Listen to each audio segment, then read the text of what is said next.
Please. This is the July 24th, 2018 meeting of the Santa Barbara City Council. Please join me in the Pledge of Allegiance.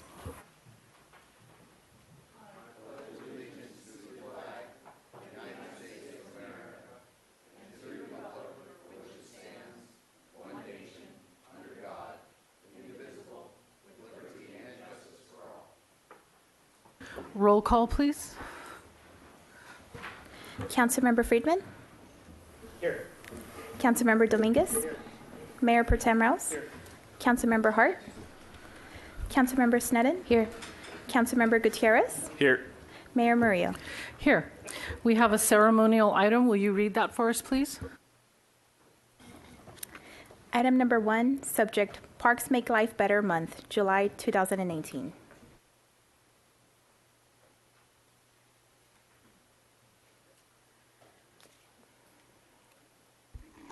Thank you, Ms. Longstreet, for being here to receive this. The proclamation is called Parks Make Life Better. Whereas parks and recreation make lives and communities better, and whereas the city of Santa Barbara has, since its incorporation in 1850, identified the importance of public plazas for recreation, social gatherings, and community celebrations, and whereas local parkland has increased since 1902, when the Park Commission was established, and city parks included Alameda Plaza, Plaza Del Mar, and Plaza Veracruz, to Santa Barbara's current 1,808 acres of parkland, including 60 developed and open space parks, beaches, recreation and sports facilities, trails, and a municipal golf course. And whereas residents of Santa Barbara, including youth, families, adults, seniors, businesses, community organizations, and visitors, benefit from the wide range of parks, trails, beaches, open space, sports fields, tennis courts, indoor facilities, and programs. And whereas parks provide outdoor spaces for children and adults to play and be active, exercise and participate in sports programs, attend summer camps, and participate in athletic events, and they provide access to the serenity and inspiration of nature, as well as preserve and protect the historic, ecological, and cultural resources in our community. And whereas residents value recreation as it provides positive alternatives for youth, especially during non-school hours, promotes the arts, increases social connections, aids in therapy, and promotes lifelong learning. And whereas the City Council acknowledges that parks and recreation enrich the lives of residents and visitors and add value to the community's homes and neighborhoods, and whereas July is celebrated across the nation as Parks and Recreation Month, now therefore I, Mayor Kathy Murillo, do hereby acknowledge and proclaim July 2018 as Parks Make Life Better Month in the city of Santa Barbara, and in doing so, urge all its citizens to use and enjoy its parks, trails, open space, facilities, and recreation opportunities. Thank you. There you go. Thank you. Thank you very much. Parks and recreation are the heart of our city. It's where our families and our residents go to live their life outside of work. And I would like to say a big thank you to all of our staff, from our management staff who do the planning and keep the department running, down to our hourly staff that clean up our parks and our bathrooms, and the young people that make our camps happen, because that is the heart and soul of the department, is serving families and residents. Currently, we're in an exciting time of planning. I know during the budget session it came up about why all the planning if we have no money. And I'd bring your attention to looking at Cabrillo Ball Field. We started that probably 10 years ago with East Side resident input, saying we need a place to walk. We need safety at this park. And it's taken a long time, but it'll be open soon, and it'll have many improvements to it. Currently, we're looking at Ortega, Bonnet, Dwight Murphy. All of these parks need to be brought into today. They need to serve our families and our needs today. We're looking at splash pads where we used to be able to have wading pools that are no longer really feasible for us. So planning's important, and it allows our staff to be able to go out for the funds to build these items. It's especially important right now as we see our city changing in density.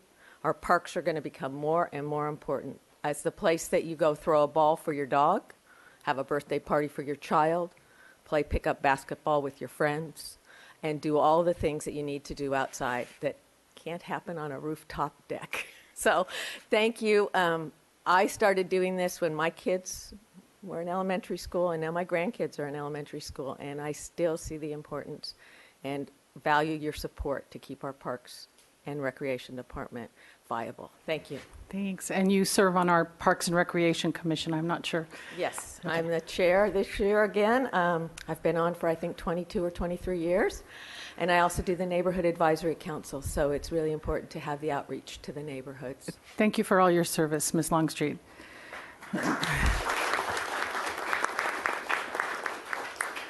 Are there any changes to the agenda, Mr. Casey? Okay, so we'll go to public comment now, and this is our opportunity to hear from the public on items not on our agenda.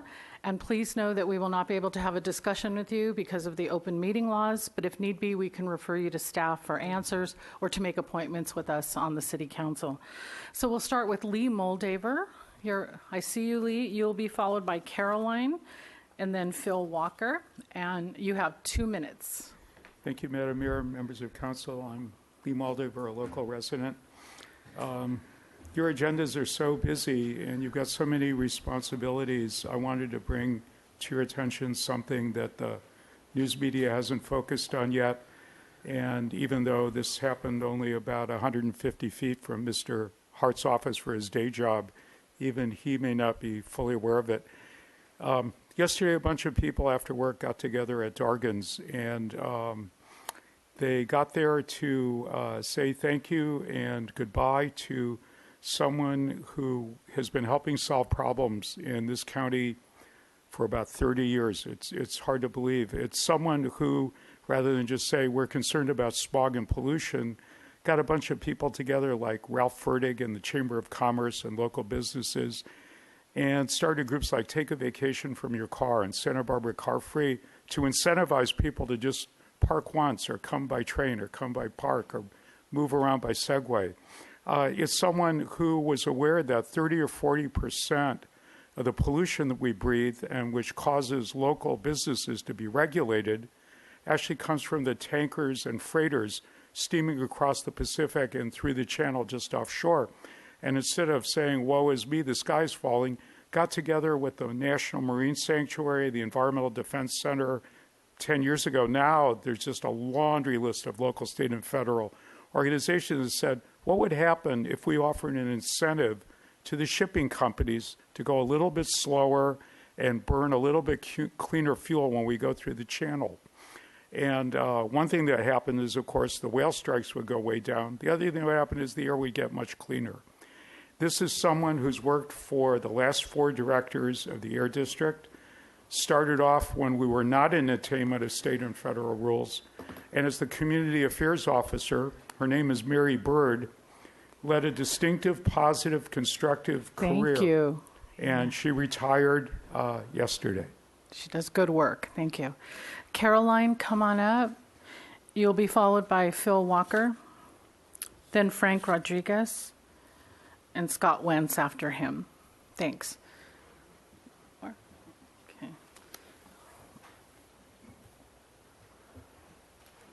Go ahead. Members of the Santa Barbara City Council, thank you for allowing me to speak with you. My name is Caroline, and I support President Trump because of his national security strategy, his plan for defending our country against all types of threats. President Trump's plan is comprehensive and uses the best of time-tested strategies. It is also modern and dynamic in order to meet current challenges as well as to adapt to future threats to our security. I would like to read part of an email from President Trump regarding our national security strategy. My administration is devoted to protecting the American homeland and the American people, promoting American prosperity, preserving peace through strength, and advancing American influence. My national security strategy describes how my administration will protect and advance these four core national interests. It is based on the premise that a strong America is in the vital interests of not only the American people, but also those around the world who want to partner with the United States in pursuit of shared interests, values, and aspirations. The United States faces long-term challenges that demand our sustained national attention and commitment. My strategy is based on a clear-eyed assessment of our interests and a determination to tackle the challenges we face. It acknowledges that there are military, economic, and political competitions in which we must engage to protect American interests and values. My administration has the confidence to compete and the will to win. Please support President Trump as he works to protect our nation's interests around the world, as well as the safety and security of each and every single one of us right here in our own country. Thank you. Thank you for allowing me to speak with you. You're welcome. Mr. Walker, come on up. And it looks like we have a lot of public comment today, so if you can say it in less than 2 minutes, we'd be grateful. Thanks. Good afternoon, Madam Mayor, members of the City Council. Yesterday was street sweeping day, Monday on the south side of 500, and I never could figure out how they put the south side, which gets the bulk of the leaf and debris loading, rather than the north side. But I dutifully have to move a lot of leaves off the sidewalks. It's been overwhelming with the leaf drop, especially with the Franceschi flame trees. And I rake it. Raking's good for you. It has a good motion and keeps you fit. Okay, then there was a car parked in front of my place at the curb, and unfortunately they never moved it, and they got a ticket, and rightly so. You know, there's a sign in the next adjacent parking median. Signage is very well set and very observable.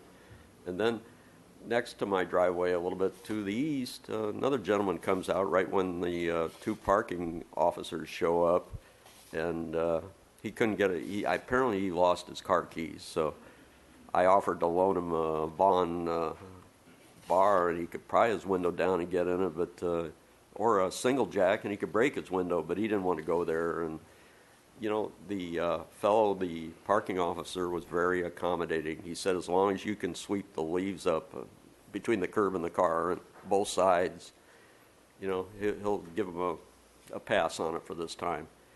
And he didn't have a broom or anything, and I thought he wanted to break his window with a broom handle. He was asking me for a broom, but I had the rake, and we got it done.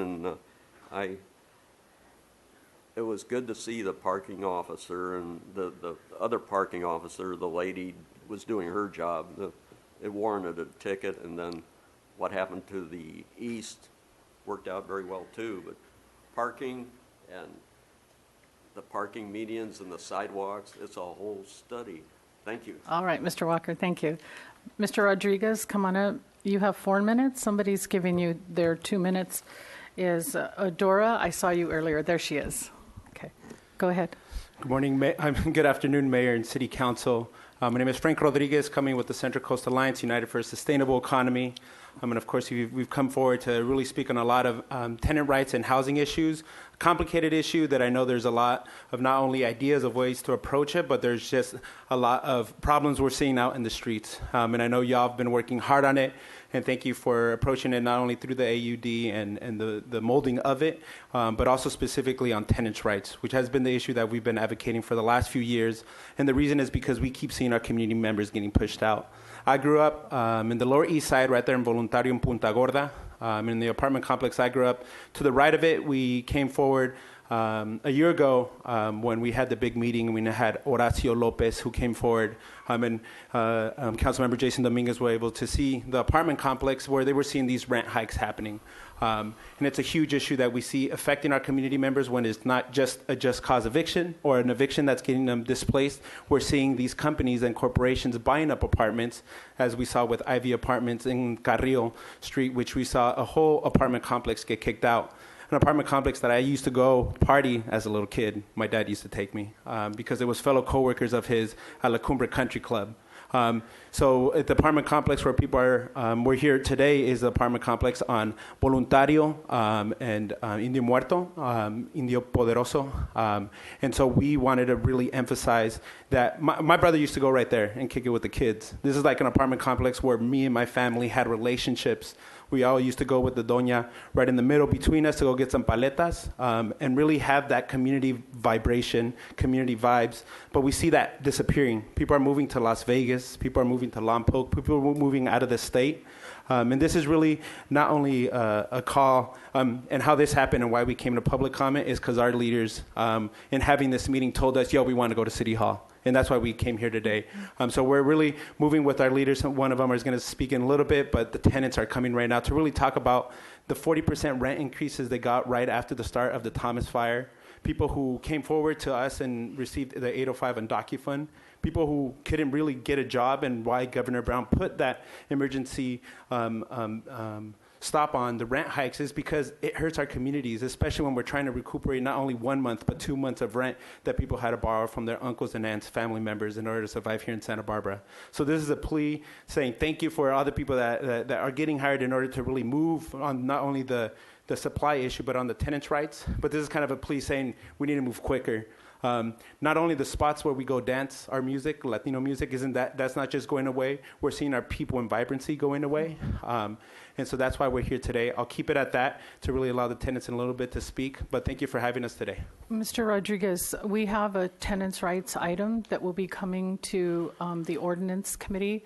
Holly Perea, our executive assistant, is in the back there, and she can tell you how to get a hold of the city attorney and the planning director. They're the two people that will know the timing of that item. So check in with Holly. So this is also, thank you for that, Mary, and thank you to Holly. He's always responsive and always great to get in contact with you all. But there's also a plea if any ways we can move quicker on these issues, because it's not only these developments that are really hurting our communities, it's also the displacement that we're seeing from the lack of tenant rights units. So thank you, Mayor. We hear you. Thank you. Thank you. Scott Wentz, you filled out a couple of slips. Come on up. You have 2 minutes. Madam Mayor, before I start, point of order. Okay. These are two different organizations. One is Masonic Properties and one is Kaiser Basic. Both are legal entities within the state of California. Under First Amendment rights, they should have the right to be heard. You want 4 minutes then? If you want Is to that- give, if you want to, Just you have the city attorney over here. I've sent him, and Madam Mayor, you have the city attorney over here.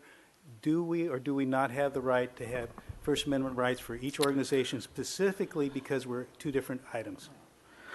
Well, that's a good question for Mr. Kawan. So 4 minutes, and we're concerned about the bag you're carrying, sir. Is there something shocking in there? I will explain it to you.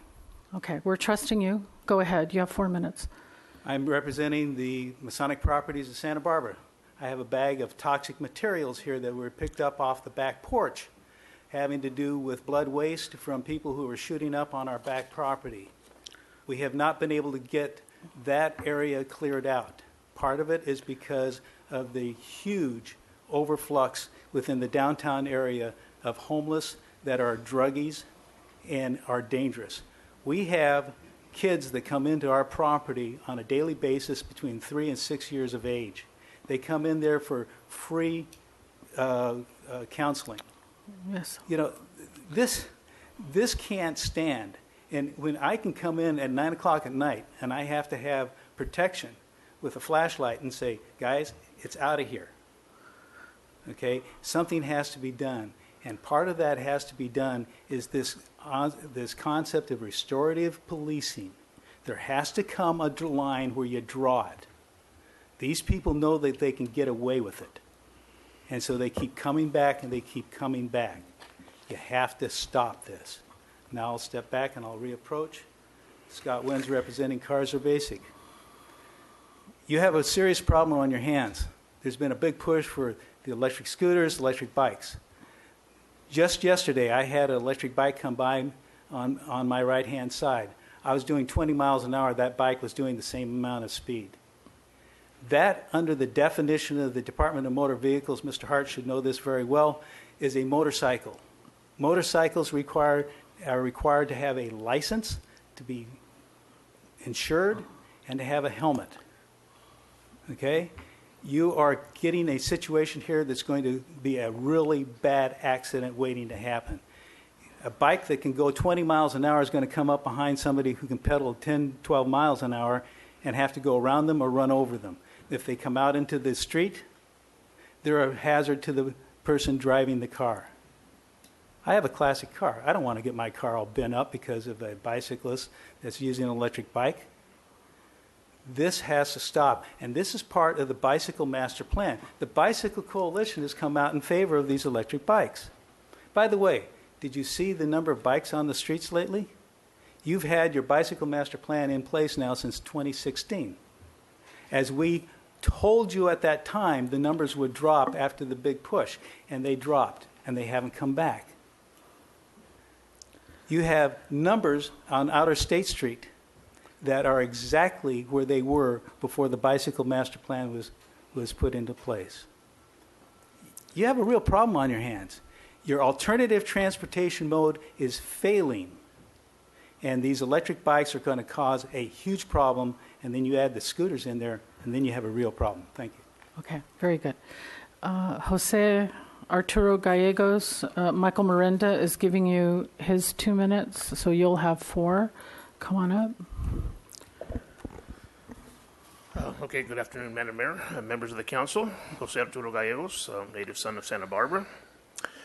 Last week, Monday, there was a ABR meeting about 418 North Milpas, about a proposed 4-story hotel apartment complex, and 8 cottages behind Rusty's and 7-Eleven were going to get torn down, and that's senior housing. And before I get started on that, I want to thank Council Member Jason Dominguez for attending this meeting. He was there. There were 71 people that attended this meeting, and they all opposed this project. They spoke out. The people spoke out. It was the biggest attendance that I ever seen at an ABR meeting. It was huge. It was massive. The bottom line is the Board of Review members, they themselves says, well, that was too massive, too big. It doesn't fit the community. And even one ABR member said, all these proposed projects that we approved, yeah, the rents are just going to be too high. The rents are going to be too high. Nobody will be able to afford in these projects. Already, 835 East Cañon Perdido, that's been approved. And I discussed this with a few people. It's going to be traffic problems. It's going to be huge traffic congestion. Yesterday, I was not there for the one for 1220 and 1222 San Andres Street, which there's a proposed AUD project there. Now, we all know that traffic congestion is really bad in San Andres. Morning traffic, evening traffic. People are using Chino Street as a secondary street to get wherever they need to go. Now that because of that, the Chino Bike Boulevard it's going to increase traffic even more so. So this is a huge problem with these AUD projects going on. And we need to really focus to, make it affordable. I'm not saying rent control, but affordable. I think I mentioned this to you all not too long ago, but a gentleman that I met that works at Dargan's, he's a cook there. He has 2 jobs, lives in a 2-bedroom apartment with his wife and his little boy on Los Olivos by Cottage Hospital, $2,200 a month. They don't even have money to buy food, barely to get whatever they can for food. So I hope you can all take this into consideration about these AUD projects, and they're not affordable, and they're just impacting the residents there. Thank you. Mr. Marin, you're next, and Catherine, you'd like to give him your 2 minutes. We're pretty close to our half an hour limit on public comment. What we're able to do, according to our procedures, is finish public comment at the end of the meeting. So let's see how many we can get through in the next 10 minutes, and we might be able to get everyone. So, Mr. Marin, if you want to take 4, please do, but know that we're time crunchy right now. Well, I actually have good news for you. Oh, good. It might lessen rather than add to your burdens.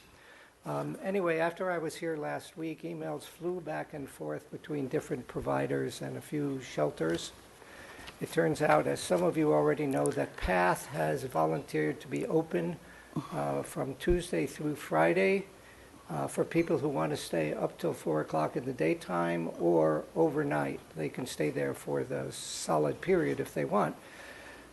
One unfortunate thing is that the dorms are not air conditioned, which means they won't be much cooler at night than it will be outside. So it may be that people who are already outside won't particularly hurry there to be in the same temperature. But that aside, on Friday there's going to be a meeting of providers and advocates. The chief is sending a representative. We're hoping to get people there from the county, and we would very much like to have someone from the city council. What we'll be discussing will be a protocol for cooling centers, much like the warming centers that we have during the winter. And at some point, we will find appropriate places, maybe churches. We've talked to City College about using their buildings. There's a lot of possibilities out there, including county and city public buildings, if it's necessary.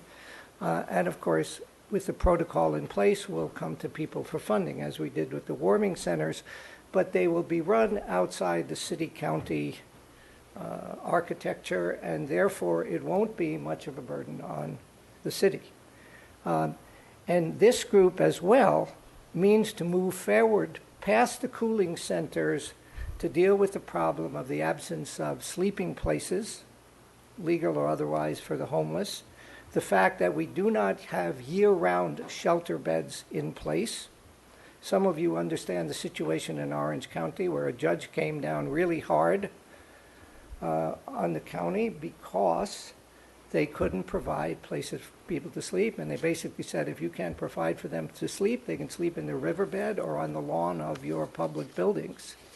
And that's the same problem that we have here. We've let it slide by. Once Casa Esperanza disappeared, we lost any kind of all-winter beds. We do have warming center beds. That's a problem, and so is the problem of a day center. We get people up here. The homeless complain because they have no facilities. The merchants complain and visitors complain because they see the homeless everywhere. The answer to that really is a day center. It's difficult to establish a day center, but when there was one at Casa Esperanza with a midday meal and laundry and shower facilities, it really did get a lot of people off the streets.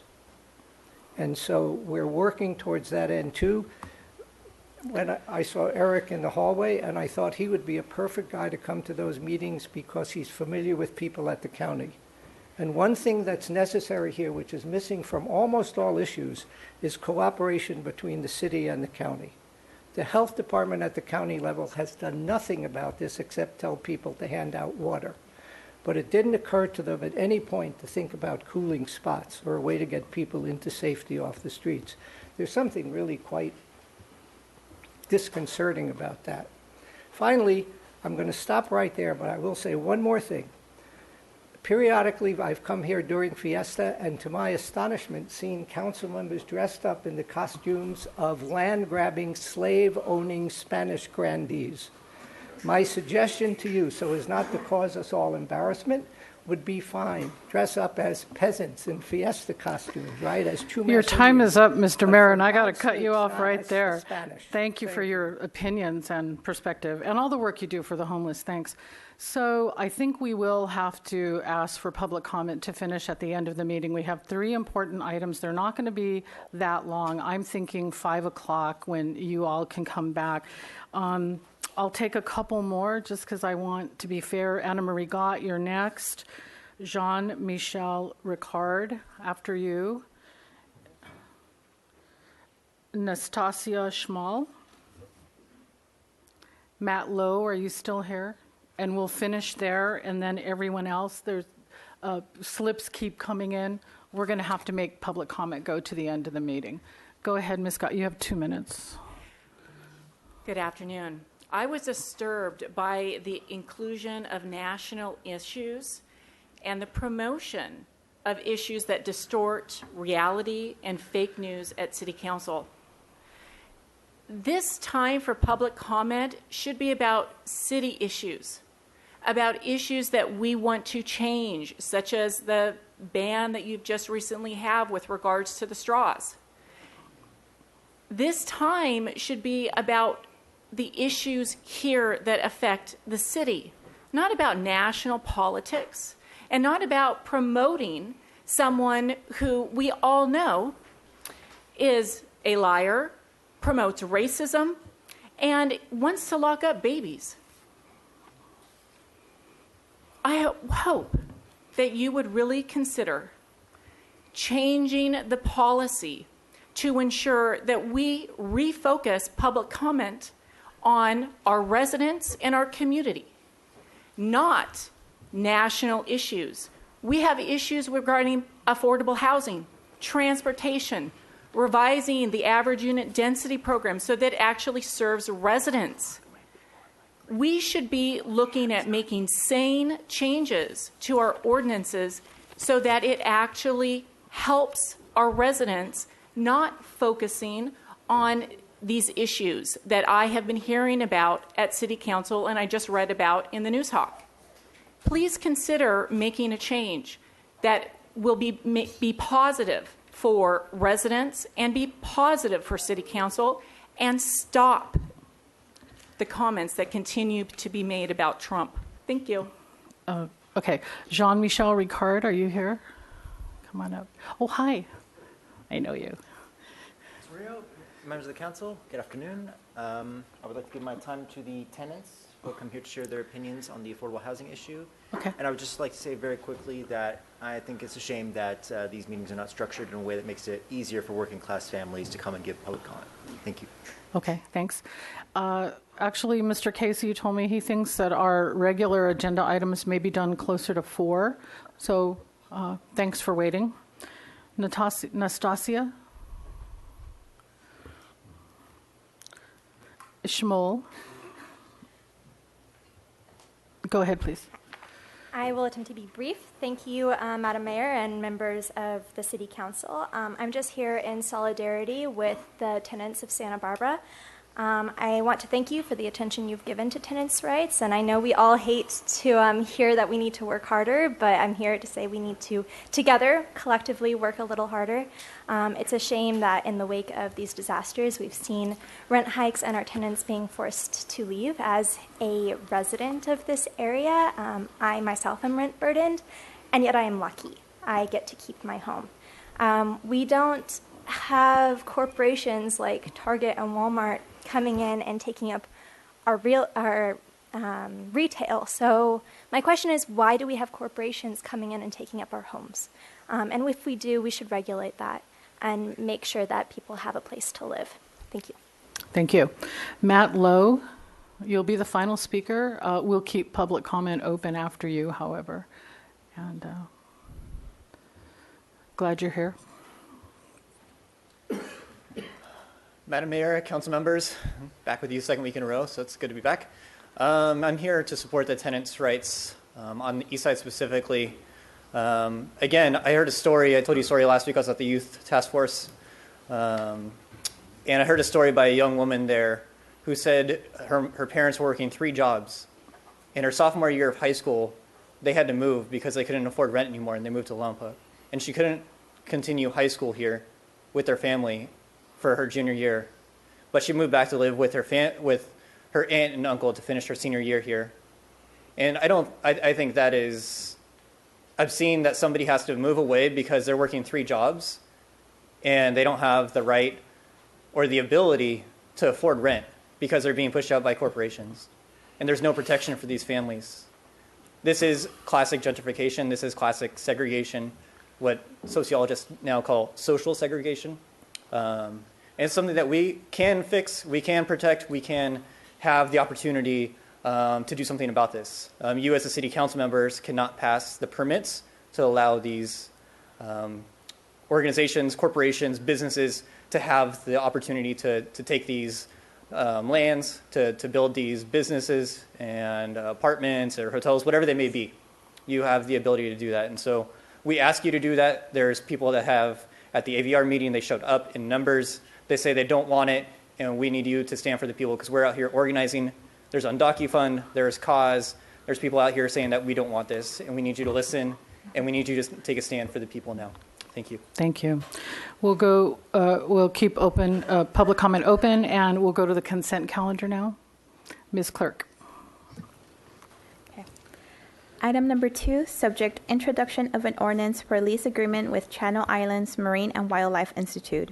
Recommendation that council introduce and subsequently adopt by reading of title only an ordinance of the Council of the City of Santa Barbara approving and authorizing the waterfront director to execute a lease agreement with Channel Islands Marine and Wildlife Institute located at 301 West Cabrillo Boulevard, commencing upon the effective date of the enabling ordinance.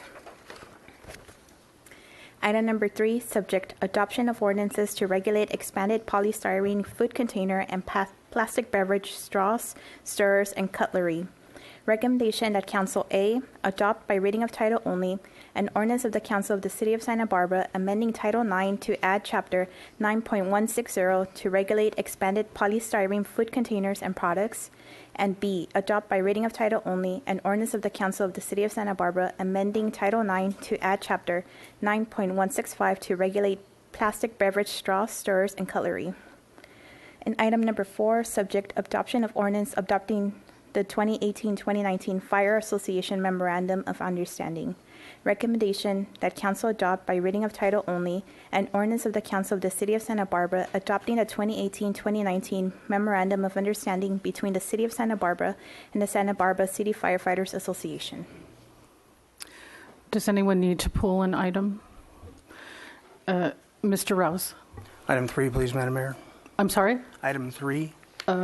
Did you read 3? She did. Okay, go ahead, sir. Okay, first of all, on item 3, we've got what I think are 2 ordinances because we're voted on separately into one item, so I'm not sure how that works. Mr. Casey, in terms of, because I know we voted on the 2 parts of it separately last time, we are looking to pass 2 ordinances, are we not? Yes, Madam Mayor and council members, they're listed as ordinances, item 3A and 3B. If you wanted to vote them separately, you could take those items separately. So you'd like to vote, you would vote for 3A, but not 3B? I would like to vote on the entire item separately, yes. Will you move 3A for us then? Yeah, I'll move 3A. Second, do we have a second? Was that Mr. Friedman? All in favor? Aye. Aye. I'm sorry, Mr. Dominguez then. I'm scrolling through the agenda and trying to see which one is A versus B. Is A the one first in order? A is polystyrene, the styrofoam. So this is file code number 630.02, or the amendment to Title 9 9160. That's right. Okay. Are we ready to vote then? Yep. Thank you. Mr. Hart, your light's on? Didn't we just vote? No. Okay. I'll wait. I want to talk about the second item, the other ordinance. Okay. So all in favor of the polystyrene item? Aye. Aye. Is there any no's? Okay. So go ahead, Mr. Hart. You have a comment about the plastic straw and cutlery? Yes, and stirrers, plastic stirrers. This occurred to me after the meeting that, we didn't dig in very carefully, I thought, to the plastic stirrer issue. It seems to me that, folks made a credible argument that there are certain circumstances medically requiring plastic straws. I can understand how folks would be asking for plastic cutlery in certain circumstances, but I cannot, the more I think about it, understand why we need plastic stirrers. There are currently renewable wooden stirrers that would work perfectly fine in that to replace that product category, and to me it seems it would be better to go that far rather than having that option available for folks on request. The idea of a plastic stirrer, to me, fits more in the category of polystyrene. It isn't necessary. It is easily replaced by a wood stirrer. And I don't think, in our careful deliberations about straws, I didn't bring this issue up at the time, but it occurred to me after the fact that it was worth bringing up today before we pass the ordinance. I don't know what other council members think, but it seems commonsensical to me. Let's hear from Ms. Irely since she's here. Would it be easy to come back with an amendment if we're in agreement with that? Mr. Kalan. Thank you, Madam Mayor, members of the council. To do an amendment now would mean 2 more readings. So we'd reintroduce after you figured out what language you wanted, and then come back for second reading. Ms. Sneddon, you have your light on. Maybe you support Mr. Hart's idea? I do support Mr. Hart's idea. We did mention it at Ordinance Committee, and then went back and forth on whether we were adding too much onto the polystyrene, but then separated the 2 items.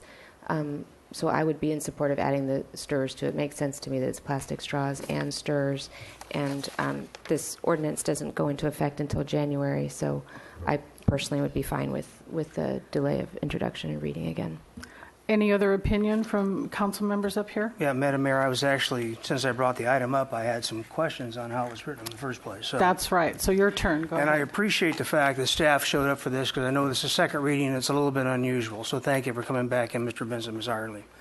A couple things that, upon more careful reading, and of course from kind of a big deluge of email requests from people out in the industry world and certainly the disabled community, a couple of definitions in the reading I'm a little confused by, and I wonder if you could maybe help me out with this, and Mr. Vincent as well, please. So 9165020, and under definitions, food service ware, it talks about all containers used for one-time use for prepared items. The only material it exempts is aluminum. Does that mean that a paper item or some other kind of item could not be given out? Have we banned something else without intending to? That's how I read it. I don't know, maybe one of you guys can clear that up for me.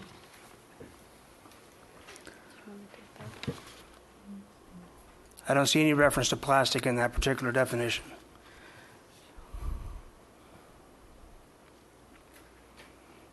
Thank you, Mr. Rouse, for bringing that to our attention. Well, I think it may be a good thing to bring this back, because I do have a couple more questions that if I can bring them up now and allow staff time to go back through this, then it might be better for everyone. Okay, well, let me move on then. So yes, thank you. Stare at that paragraph. That's correct. I mean, that's an unintended consequence. It should not just refer to aluminum, so we can clean that one up. Madam Mayor, just, hawkeyeing it a little bit, I've seen a few things. I think if the council would just give its list when we come back to Ordinance Committee to look at stirrers, we can cover these other issues.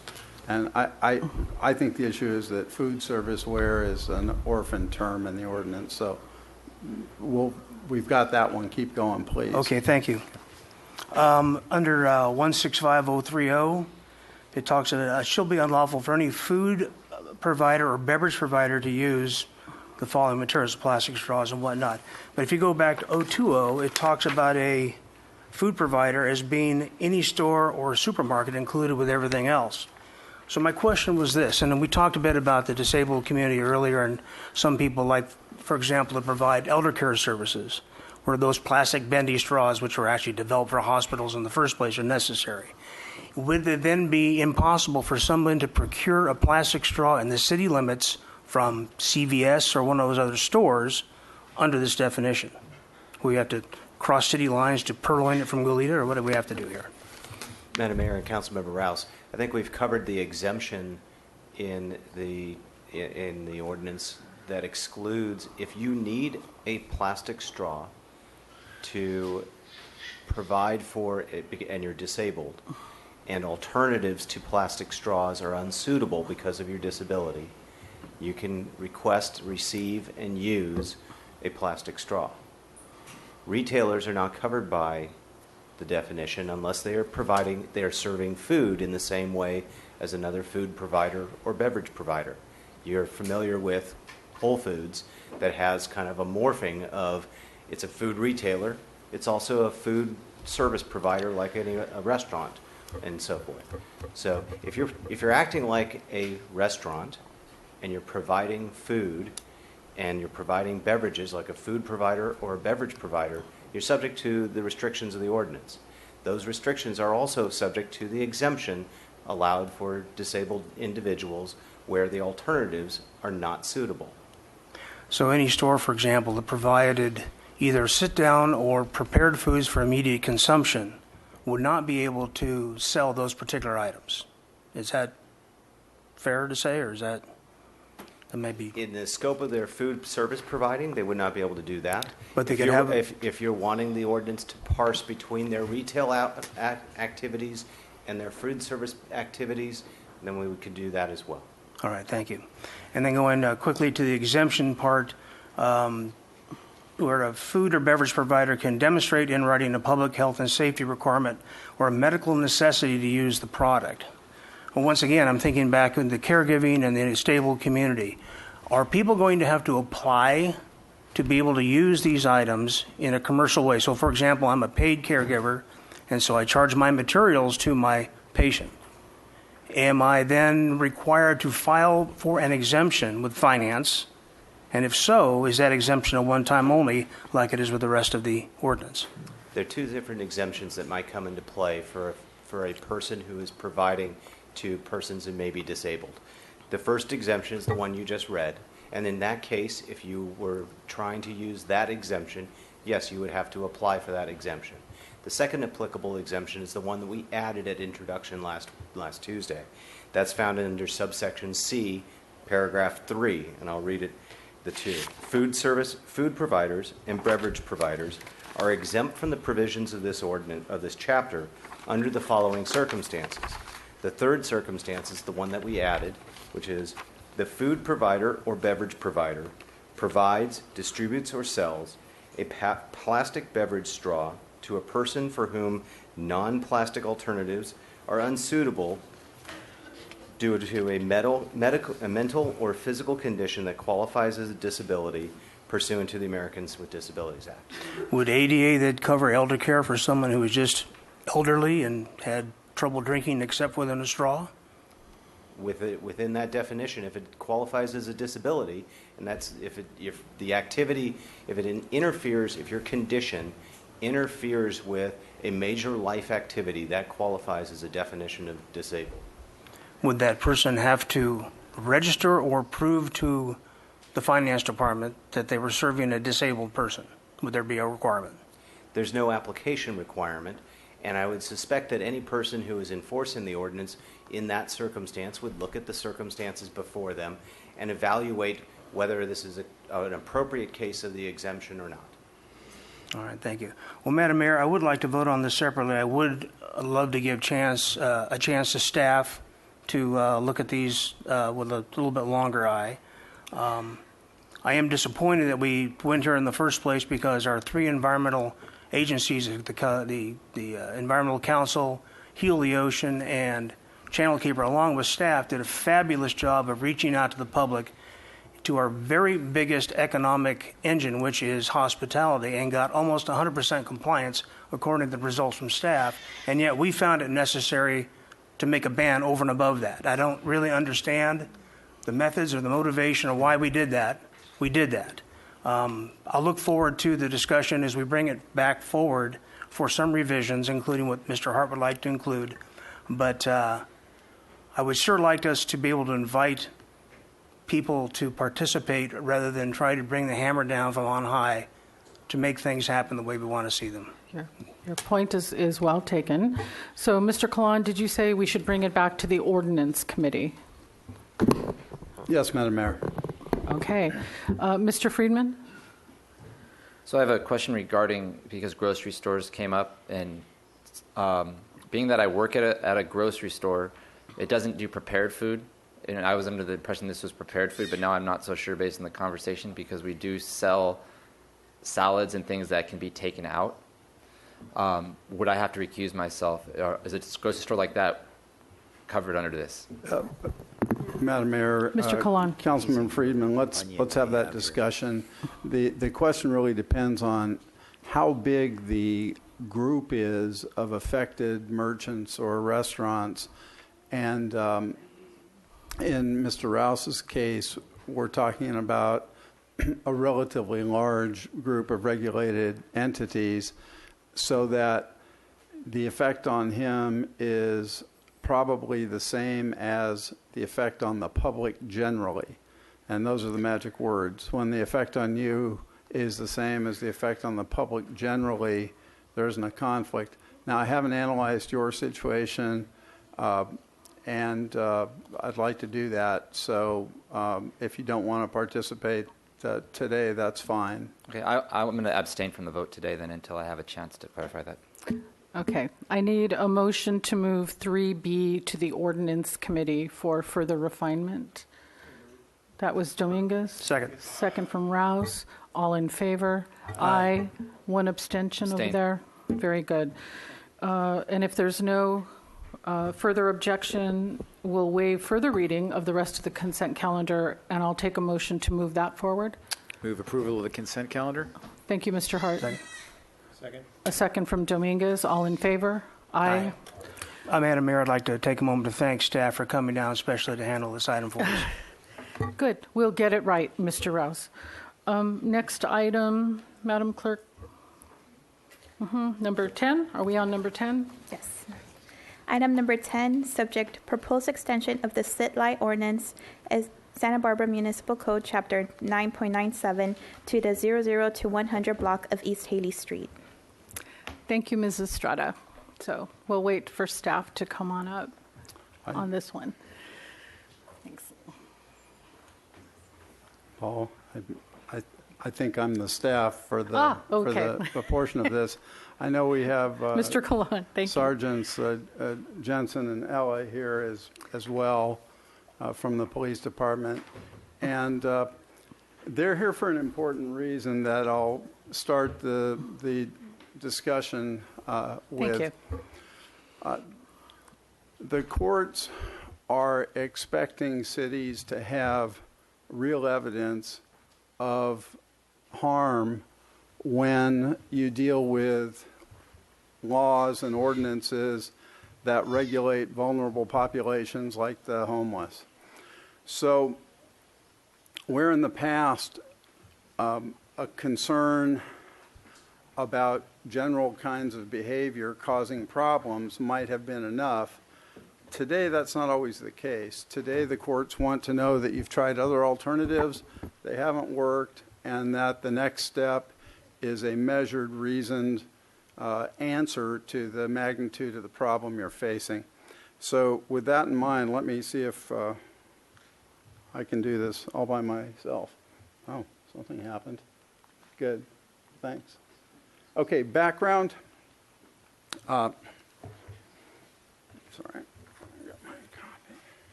copy. I wanted to take you back to 2015, which was the last time that the City Council dealt with street behavior rules. And I use that broad term because in April of 2015, the Council considered a package of 6 different ordinances, and let me run through them so that we can recall where we are, where we've been, and where we are and where we're going. Number 1, the council enacted a new ordinance that gave the library director power to issue regulations to govern the space inside and outside of the library. Those were necessary because of misbehavior in the area in front of the library that's now blocked off by the temporary construction fencing for the museum. Secondly, we found an area of state law where we preferred to have the power to prosecute ourselves rather than rely on the district attorney, and that was then reflected as a prohibition on urinating or defecating in public. We needed that power locally in order to address some of the problems we were facing. Secondly, the ordinance regarding the commercial use of streets and the use of street furniture for commercial activities was updated.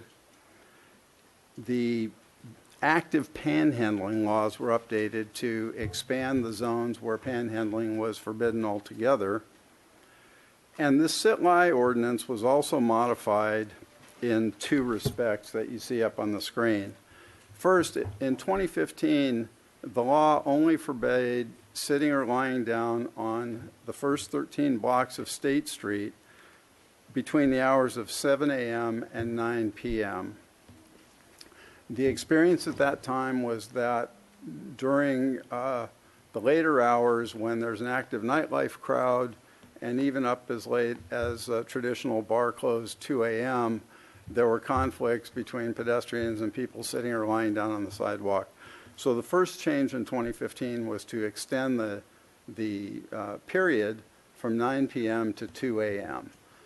Now, this again applies only to State Street, and I'll explain why in a second. In addition, certain areas were not necessarily the sidewalk or a placida, but a piece of street furniture or a planter attached to the sidewalk. We said those are part of the sidewalk as far as this ordinance was concerned, and I think specifically there had been issues in front of Hotel Santa Barbara, if I'm remembering right. So we added that language. Now, the legal rationale for these ordinances is very simple and very different from what we have to deal with on panhandling. So let me talk about the rationale. It's easy. Sidewalks are for walking. People sitting or lying down on the sidewalk directly obstruct walking in busy commercial areas. That's an important caveat. State Street certainly meets the definition of being a busy commercial area where we want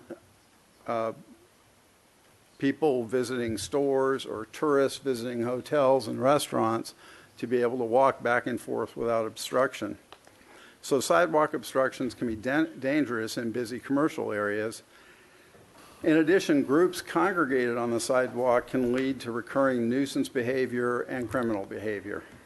Mr. Klein, Mr. Dominguez has a question. Certainly. Can I just ask, what are the courts using to define busy commercial areas? Is there a line of cases or? There is not, but the one that jumps out at me is one dealing with a portion of Honolulu. And when you read the case, it sounds just like State Street. It's kind of a main drag. Maybe they're closer to a Bourbon Street than what State Street is, but that kind of area. Would Milpas fit into that category? It very well could, particularly as the sidewalk improvements below the freeway are completed and there's more pedestrian access. Thank you. Okay, very good. Now, in red, of course, the factual justification needs to be solid. There needs to be a reason for having these ordinances. So here, the reason has to do with criminal behavior in a certain area. What you're looking at is my best effort at taking a Google map The green line is State Street going from the freeway up to about Carrillo. The red line is the first block of Haley east of State. So the 00 to 100 block of Haley. And that's marked in red. We get a little better look at the area with this picture. And of course, while the red bar is on one side of the street, the ordinance would cover both block faces of Haley between State Street and Anacapa. So this is an important change, and it is a change where we're moving off of what had been the main commercial street and now moving into the side streets. Why does that matter? What do the courts care about? Now, I said this was different than panhandling, and it's different because it doesn't directly implicate a First Amendment speech interest.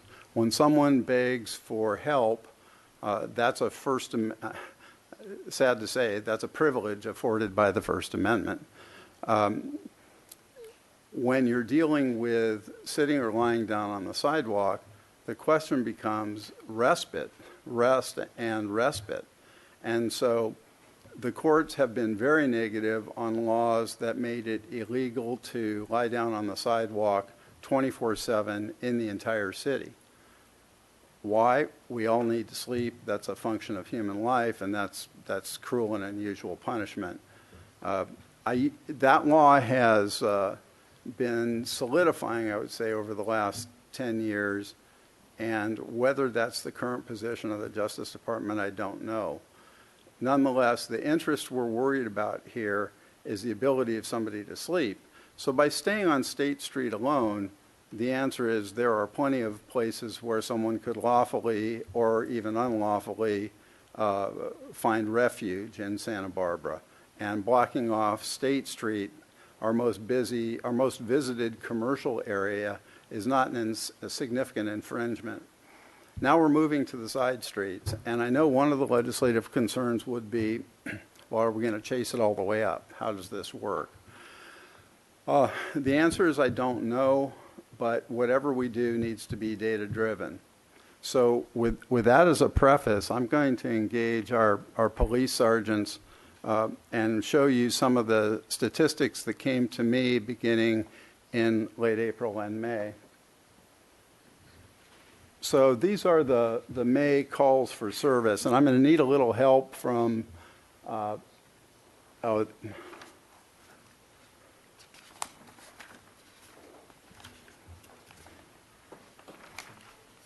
So what we had in May, we had 77 calls for service, and this is for the block face of 00 East Haley to 100 Haley. And perhaps the officers could describe the businesses that are on that block. I'm not fully familiar with them. Sergeant Ella, thank you. Sergeant Ella, Street Crimes Unit Supervisor for the Police Department. Madam Mayor and City Council, the businesses on the first block of East Haley are a liquor store.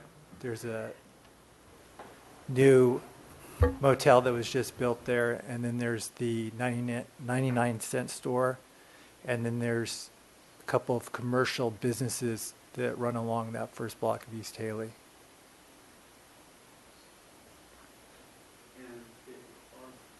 Is the number of calls for service we're showing here in May, was that unusual?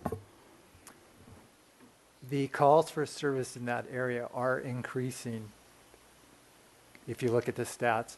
I'm also getting a lot of complaints from the business owners and the people that go to the 99-cent store about the people that are sitting on the first block of East Haley Street. Okay, and then when we went ahead to June, it looked like it got a little bit better, but not much. Correct.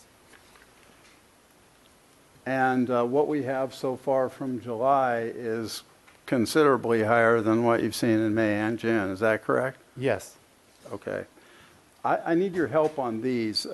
So if you look at the fifth line down, what's Health and Safety Code Section 11377A?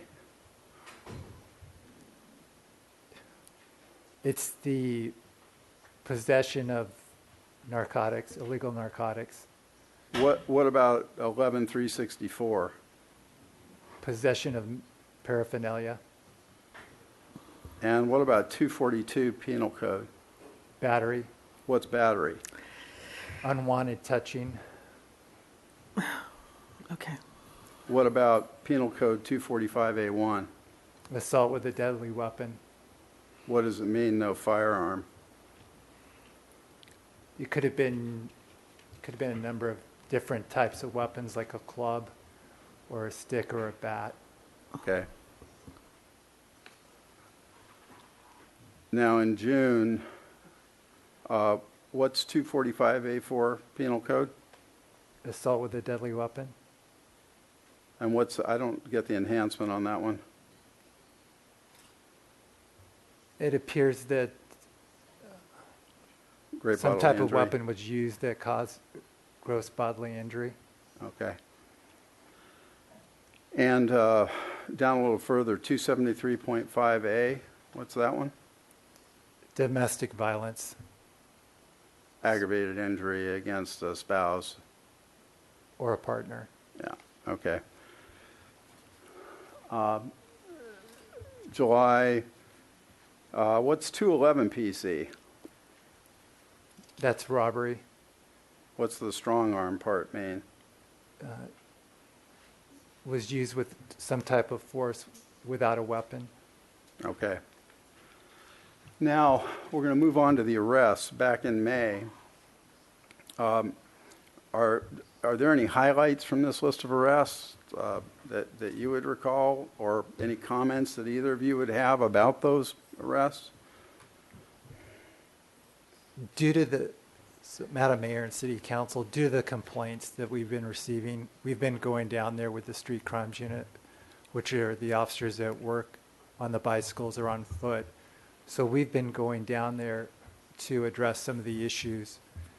And we've been issuing a number of open container violations along with a lot of the drug activity that's occurring down there. Would being able to move people along after being requested to do so help your work down there?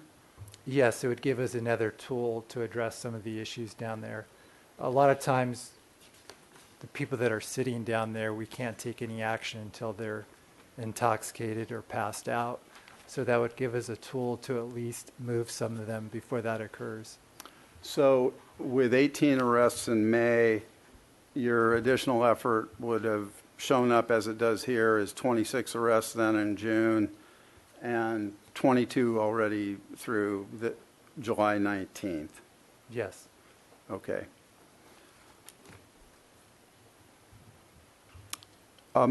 Madam Mayor, members of the council, so the ordinance does two things. It extends the covered area to the first block of Haley east of State Street, and it does a second thing. The ordinance as it's currently written requires a law enforcement officer to give a warning before issuing a citation. What I've done, given the council's investment in people who might not meet the definition of law enforcement officer, namely the volunteers, the red and yellow shirted workers, I've broadened the definition so that they can give a warning and a law enforcement officer can act on it if they've received that information. That should facilitate coordination between those folks who I know coordinate already and quicker contact with a law enforcement officer. I'd be happy to answer any questions. Oops, thank you.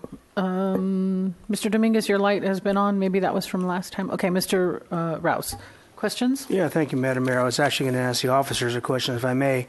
There has been some concern about the expansion of this ordinance causing just another displacement of the same individuals, but anecdotally, as I understand it, that's always been kind of an active area. Is that true? Because my question would be, have you noticed more activity in that area since we did sit, lie, sleep on State Street, or has it just always been a hot spot and that's just another place to go?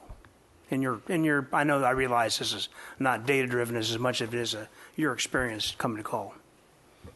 Madam Mayor, City Council, Randy Rouse, that has always been an area that has had a high volume of issues. It appears that it is increasing, though, right, based upon our enforcement and the calls for service, and then along with the citizen complaints. And anecdotally, would you say that activity in general has increased? I mean, there's that one spot where certainly you have some great data, but I mean, are you seeing an uptick in general of this kind of data for, that entire downtown area? Not generally the whole downtown area, but the 400, 500 blocks of State Street, and then along with the first block of East Haley, there has been an increase in activity. Thank you. I don't see any other lights. We have some public comment. Mr. Gutierrez? Thank you, Madam Mayor. Are these the same perpetrators? Madam Mayor, City Council, Mr. Gutierrez, for the most part, it is the same individuals, but there's some new ones that come in there too.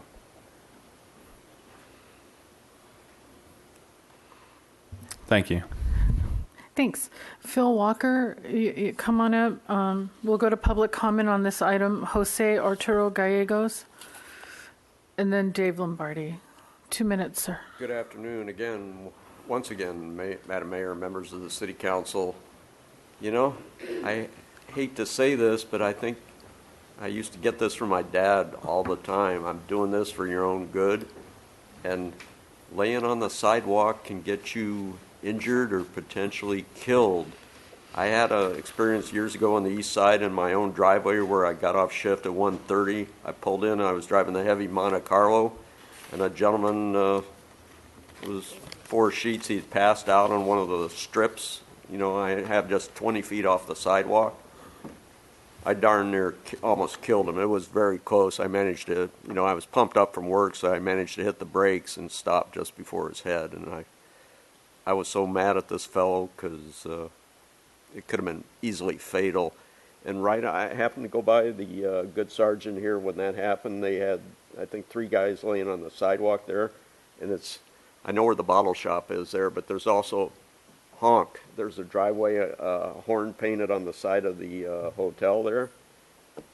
And you have cars pulling in and out of there, and a fatality can happen in a heartbeat. Then you have no heartbeat. Also, I walk by it all the time, Milpas Reynolds, adjacent to Crown Liquor.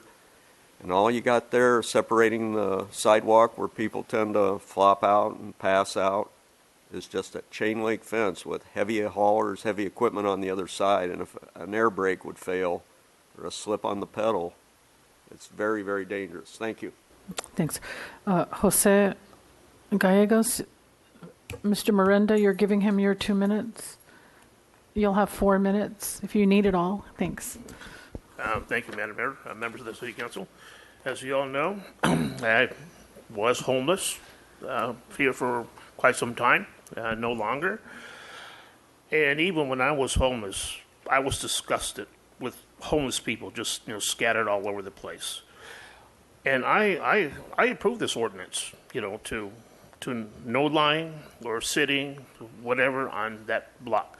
But it has to be a citywide ordinance. Citywide. State Street. I came up with the idea last night with the benches on State Street because you have local people who like to come down just downtown, and of course this tourist season right now, that people want to sit down on those benches. Well, sometimes they can't because you have homeless people with all their personal belongings sitting there for hours. It's ridiculous, and it should be a citywide thing. You probably received an email from Miss Anna Marie Gott that she sent to me last week as well, and I sent that same email with a photograph of a gentleman on Cacique Street laying on the sidewalk by the Circle K gas station exposing himself. Okay. This is getting ridiculous. This is just getting ridiculous. I also sent that same email to senior staff at PATH as well as MCA board members, Millbrook Community Association board members. It has to be a citywide thing. No more, catering and coddling, homeless individuals. And I even say put a ban on feeding at the parks. Over 70 cities in this country have banned feeding at the parks. And one of the main concerns is health issues and, of course, erratic, bad, violent behavior. That where people can't even go to a park, take their children, or walk their dogs anymore because sometimes, many of these individuals will harass. So, yes, I do approve. No lying, sitting there, but make it citywide. If Santa Maria are very strict with their ordinances with the homeless, the same as San Luis Obispo, they don't tolerate this thing. I would suggest for all of you, maybe get in contact with City Council in Santa Maria, as well as San Luis Obispo, and see what they do. So that's it. Thank you very much. Okay. Mr. Lombardi, 2 minutes for you.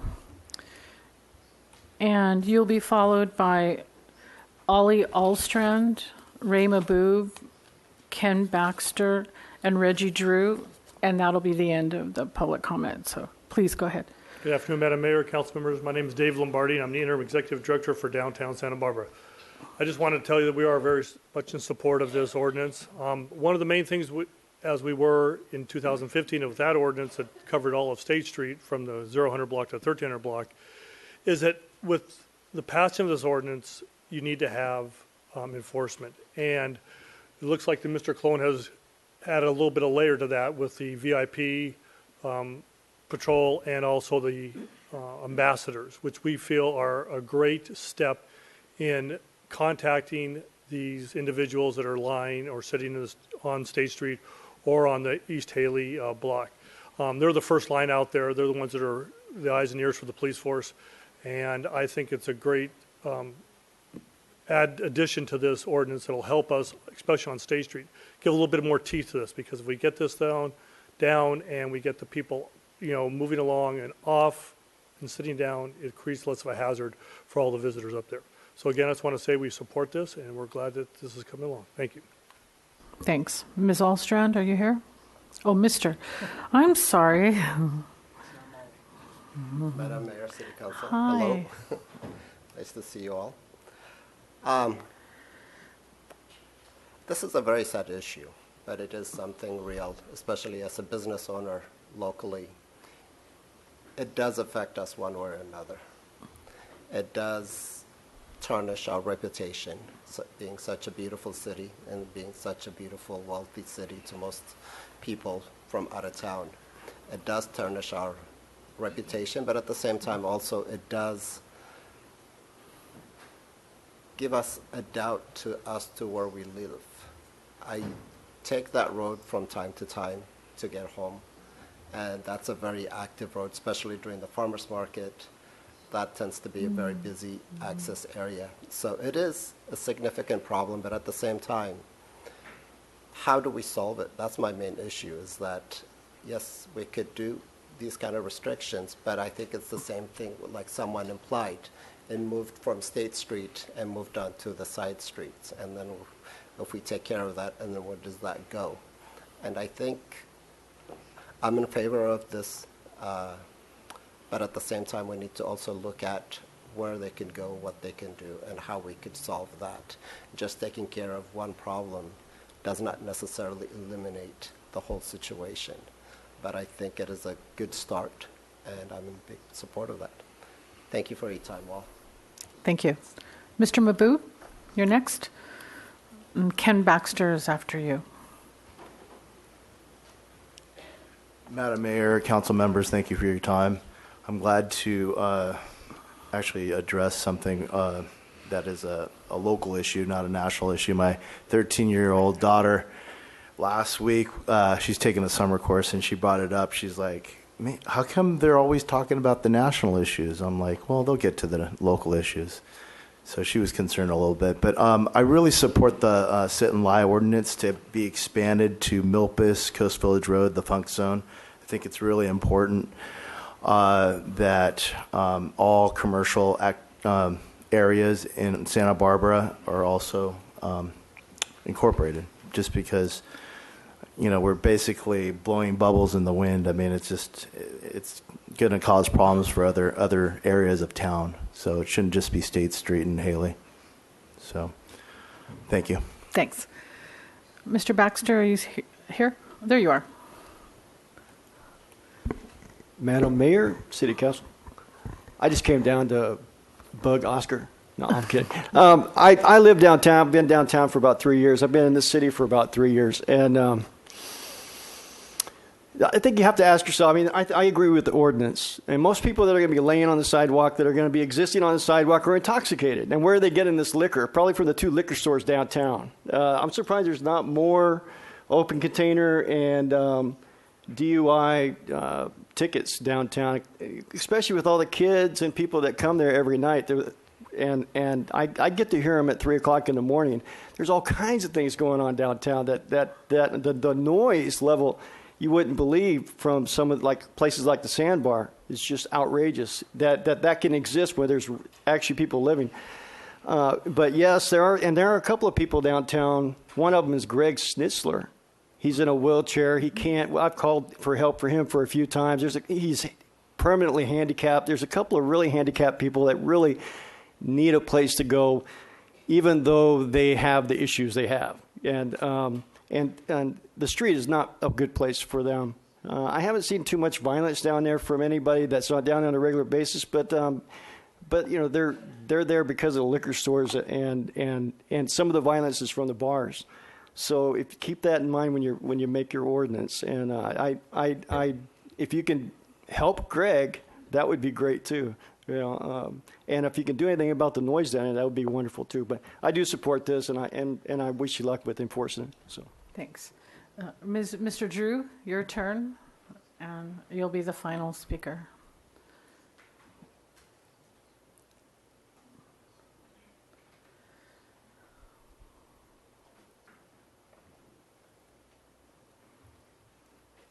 I emailed everybody a letter. I don't know if anybody got it, but I have copies of it here.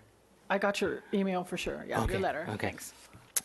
I'm in support of this, but I think the biggest problem is not adding the funk zone to it, because it happens to be the most popular thing right now.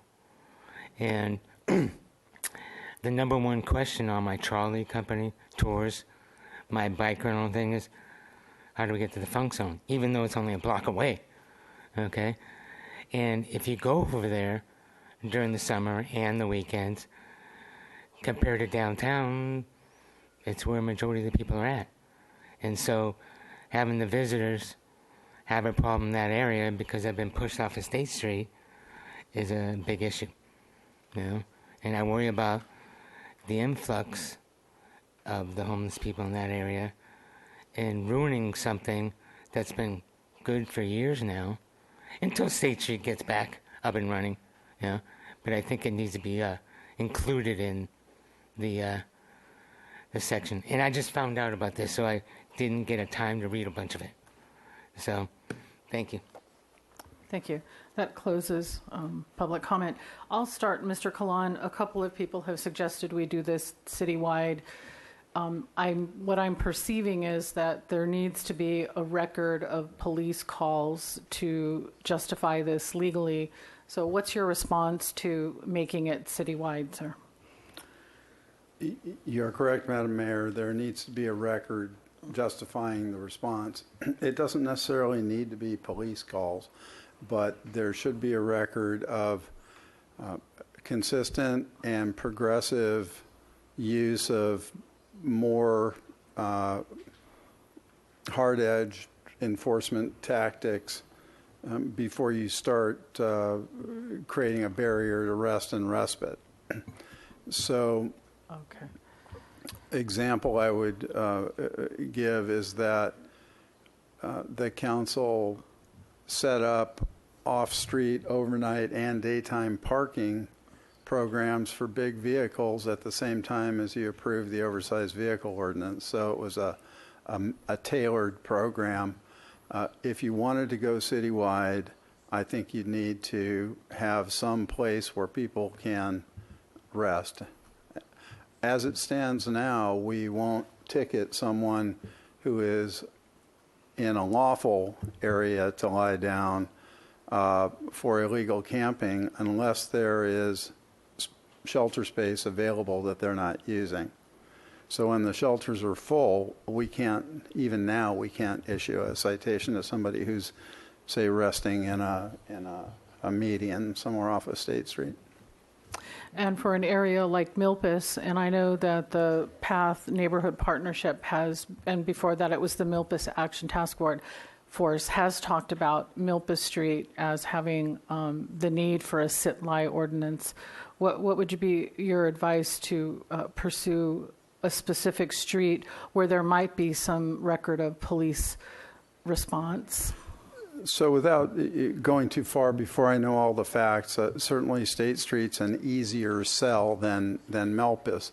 But as I mentioned to Councilmember Dominguez, with the sidewalk installation happening on the right-hand side as you're going towards the bowl, it seems to me the city has a pretty strong interest in creating a pedestrian corridor as well there. So it would be worth looking at other justifications besides sidewalk obstruction or criminal congregations to see what we could do there, and as well as the funk zone if you wanted to, recognizing that the bigger you make this, the harder it is to defend. Okay. Well, let's go to Councilmember comment now, and keep in mind that we need to make a vote on this exact proposal, and then if you have other comments, please go ahead. Councilmember Snedden, you're first, and then Mr. Rouse. Thank you. I had a question about, see, it's on page 2 of the current code, exceptions, B number 2, and exceptions for people who, as a result of a disability, utilize a wheelchair, walker, or similar device. I just recall the gentleman who laid on the street on Haley for extended periods of time. There were two different individuals who each one had a wheelchair and one had a walker, and still had sleeping bag laid out on the sidewalk and was sort of in permanent residence there until the response came. And so I had questions about if someone is service resistant but is also using a walker or is wheelchair bound, and what happens then? Does that person then get arrested, or do they go to a shelter, or what? Well, I think there's a pretty common sense interpretation of what the code means, and it means that if you're disabled and need a device like that, you are standing when you're, as far as the law is concerned, when you're using that device. That doesn't mean you can camp out on the sidewalk next to the device. Okay, so when in that B2, that means you'd have actually to be using it to be the device. standing or exactly locomoting. Okay. Exactly. I think that's my only question. Other than that, I mean, did we used to ever have a day center, or is that something we did? And then, can I ask? Is it appropriate to ask what happened to it, and is it possible that we might have something like that again? Mr. Casey. Madam Mayor, council members, Casa Esperanza, when it was formed, included a day center as part of its original operations, and then they adjusted their operations over the years based upon what they felt was the best model, but also in reaction to neighborhood concerns about the day center creating a new kind of focal point for homeless services in the community and having spillover effects into the neighborhood. Was that a city-supported program, or was that something that existed in the community separately?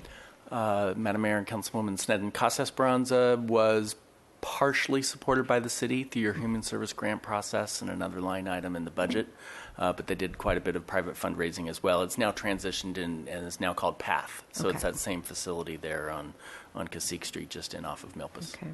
And the county gave some support as well. So there was two agencies.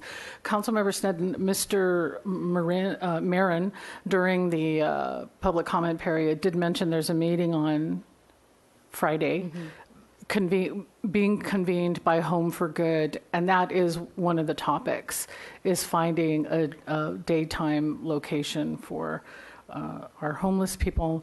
That's been brought up at some of the workshops we've had related to downtown vitality, economic vitality. So this is a good point of conversation to find a place for them to be.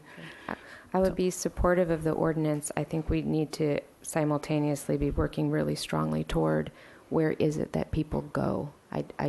We can keep pushing out along these boundaries, and I would agree that the Funk Zone, Milpas, and other areas fall under this criteria too of busy corridors. But I really feel strongly that if people don't have a place to go, it will just keep pushing out within the community. Very good. Mr. Rouse? Thank you, Madam Mayor. Well, I'm in favor of the ordinance. I'm in favor of any kind of tools we can give our law enforcement officials to do the things that they know is right and they know is right for the community out front. I was part of the business group that helped form the Casa Esperanza, and the idea was to displace people and give them some place to go during the day, way back when. It was not a resounding success. It was successful in that we got people over there. One of the mistakes that people make is thinking that we have an indigent population that is static. We have a population and that's it. Turns out that we have a lot of travelers. Anybody who's done a point-in-time count and interviewed these people know they're from all over the place, and we see the same quote-unquote clients over and over again over the years. I know there's two gentlemen right there could probably speak to that if I asked them, but I won't. So we're going to vote on this contained ordinance today. Whatever latitude we can do to expand it, I don't think ordinances by themselves are necessarily the solution, but I'm very much in support of this effort because I know that's a hot spot. It was a hot spot before. You guys have enforced there for years. It's still a hot spot, but at least now we have a little better way to approach people. So I'll be supporting the ordinance. Thank you. Mr. Friedman? I'll be supporting the ordinance. I agree with a lot of that's been said today. There's a separate issue on the larger issue. It is interesting to me that you touched on it, Councilmember Rouse, that we used to have the day center and that was supposed to address this issue. Now we don't, and it's moved out. So it happens over time. We go back to where we were, and then we come back to where we were, and we go back to where we were. It's kind of a pendulum, and we're at one end of the pendulum now, and it seems like we're going back to where we were a decade ago. Other than that, as we look at it, I know we're probably looking at Milpas Street. We also need to look at the Upper State Street corridor. There's a lot of businesses up there. So, but again, Mr. Kwan said it needs to be data-driven, and that's what we're looking at today. And so I'm just going to be supporting the ordinance today and see where we go with the larger issues we've been discussing. Thanks. Councilmember Dominguez. I'm going to support the ordinance today and then also ask that we look at broadening it to other commercial areas. You know, the city's really taken a broad stance on dealing with the homelessness problem. We spend millions of dollars every year on housing and homelessness. So that's the first step. And then the second step, of course, is trying to get people to take advantage of these resources. And I think this can help with that as well. I mean, that's the secondary reason for doing it. The primary reason is because sidewalks are for walking. There's a Ninth Circuit case out of Seattle, and the judge starts by saying the first step to wisdom is calling a thing by its right name. Whoever named parkways and driveways never got to step 2. Whoever named sidewalks did. They're really for walking, just like when we talk about the streets. They're not for parking primarily. They're for cars passing through. Parking is a secondary benefit. I see it the same way as sidewalks. And in Seattle, they passed a prohibition of sitting or lying in commercial areas. And so I think that's what we need to take a close look at, because we will just be moving this down the road. We've taken one block out of, 80 blocks of busy commercial streets and dealt with it. So this is a great thing to get the ball rolling, but we really need to look at all of our busy commercial streets, including Milpas, San Andreas, Coast Village Road, if we think there may be a problem there. I know there's often a problem with people panhandling in the intersection, so very dangerous for those people themselves as well as other pedestrians. At Haley, I've been out there a number of times, and I see families crossing the street in the middle of the street, so jaywalking, which is very dangerous, to avoid this encampment on Haley of people sprawled out. I mean, they're sprawled out like with blankets laying there. It's not like someone just laid down to read the paper or sat down to read the paper and fell asleep. They're intentionally camping on the street in a very busy commercial area. This is combined with several other ills that a lot of you have reported. You know, the feces, people have found feces. Someone earlier talked about the needles and the toxic materials. There's urine smells in parts of the city now. There's stolen shopping carts, people pulling things out of the recycling bins, which, if I understand correctly, is that a crime? Yes. That is something that we can enforce. And just aggressive mental health situations where people are yelling and screaming at our visitors and our tourists for no reason because of their mental health conditions. Along with the millions of dollars we've spent, the courts, there's several specialized courts. We've talked about the most recent one added to the list is Solutions Courts, but I believe there's 7 or 8 specialized courts. So the county and the state are also doing a lot to help get people who are breaking the law into rehab, into reunited with their families, and that's ultimately the goal, and I think this will help with that. So do you want me to make the motion, or is there someone else? Go ahead. I Okay. think we're closing in on it, yeah. So I would move the council recommendation as to Haley, and then also add a part where we have staff make a presentation to the ordinance committee on expanding this to other commercial streets. I don't support the second half. I was going to suggest that we go to the Neighborhood Advisory Council or to the Path Neighborhood Partnership Group to start the ball rolling on your specific area, on the specific area of Milpas. I'd like to just make this a clean item where we move this one forward. Well, if I don't have a I'll second. second. Okay. Yeah.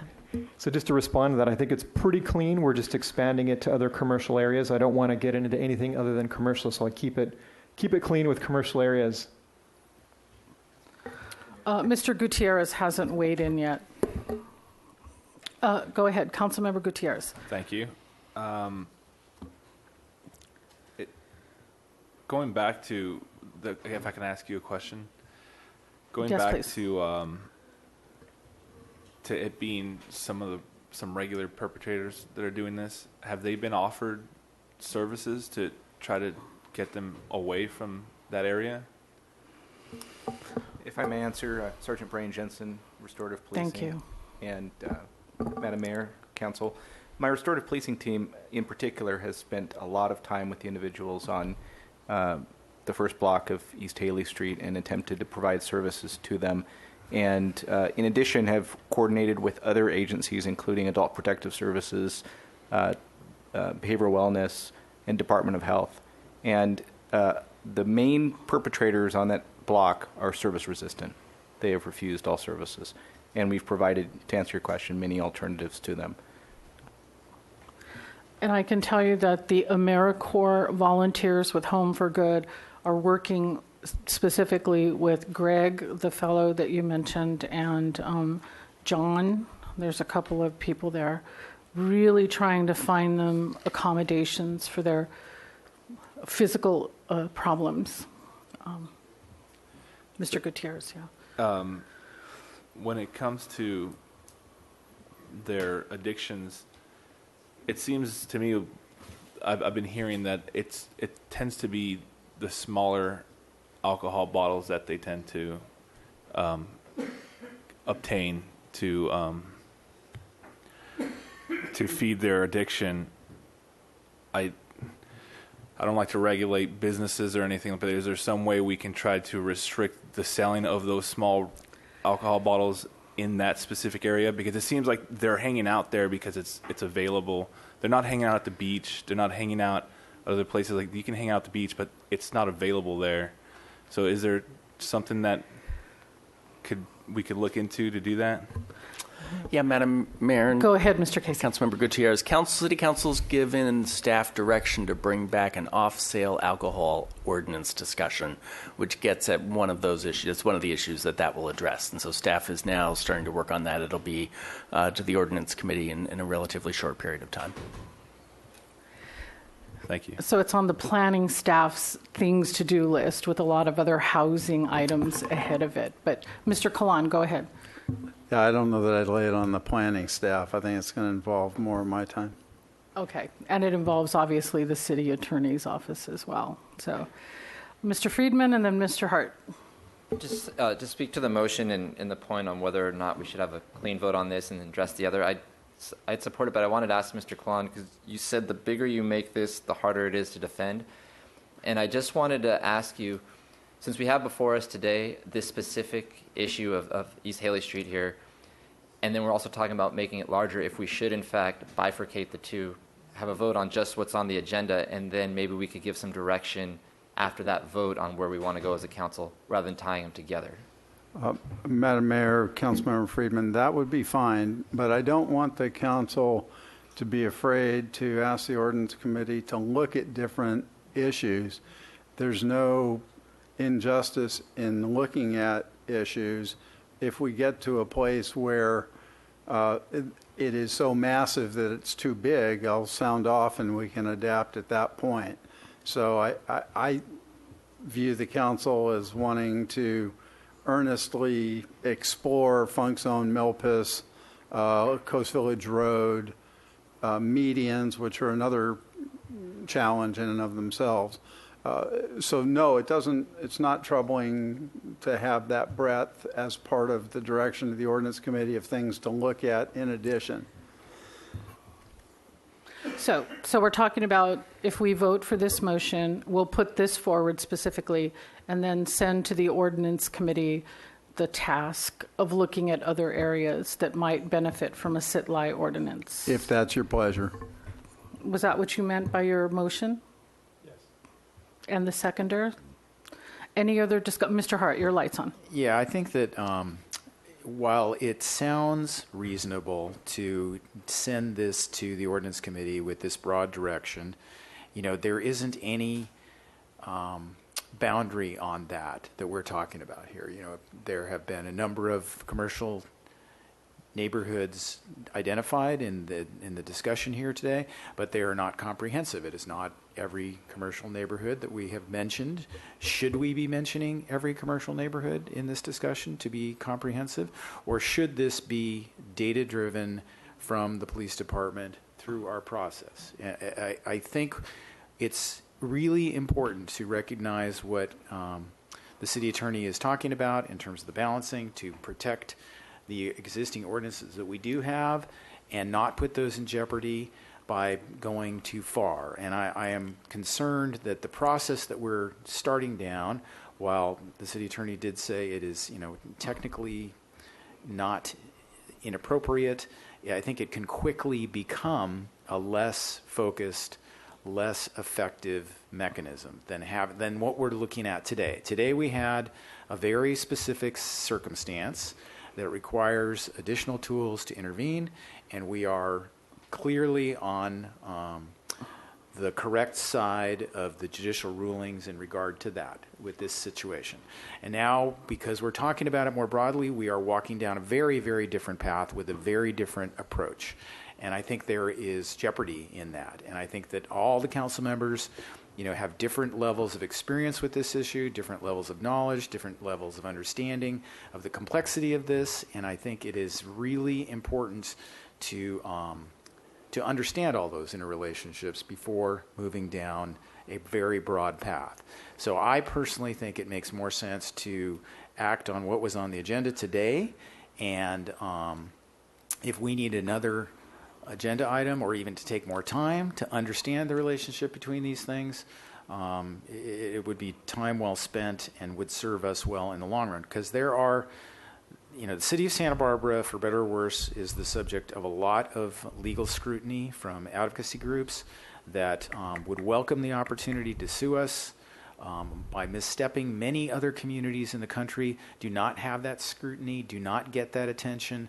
And when people come here to us and say there are lots of cities that do these other things that we don't do, that may be true, but that is not necessarily legal, and it is not necessarily a situation that we could sustain and protect ourselves against lawsuits from. So this is something this community has 30, 40 years of experience with, and I would urge the new council members to be very cautious with this approach, and would prefer that we stay focused on the police department-driven, data-driven solution to a specific problem than to open a very broad discussion about what potentially could be a problematic legal environment.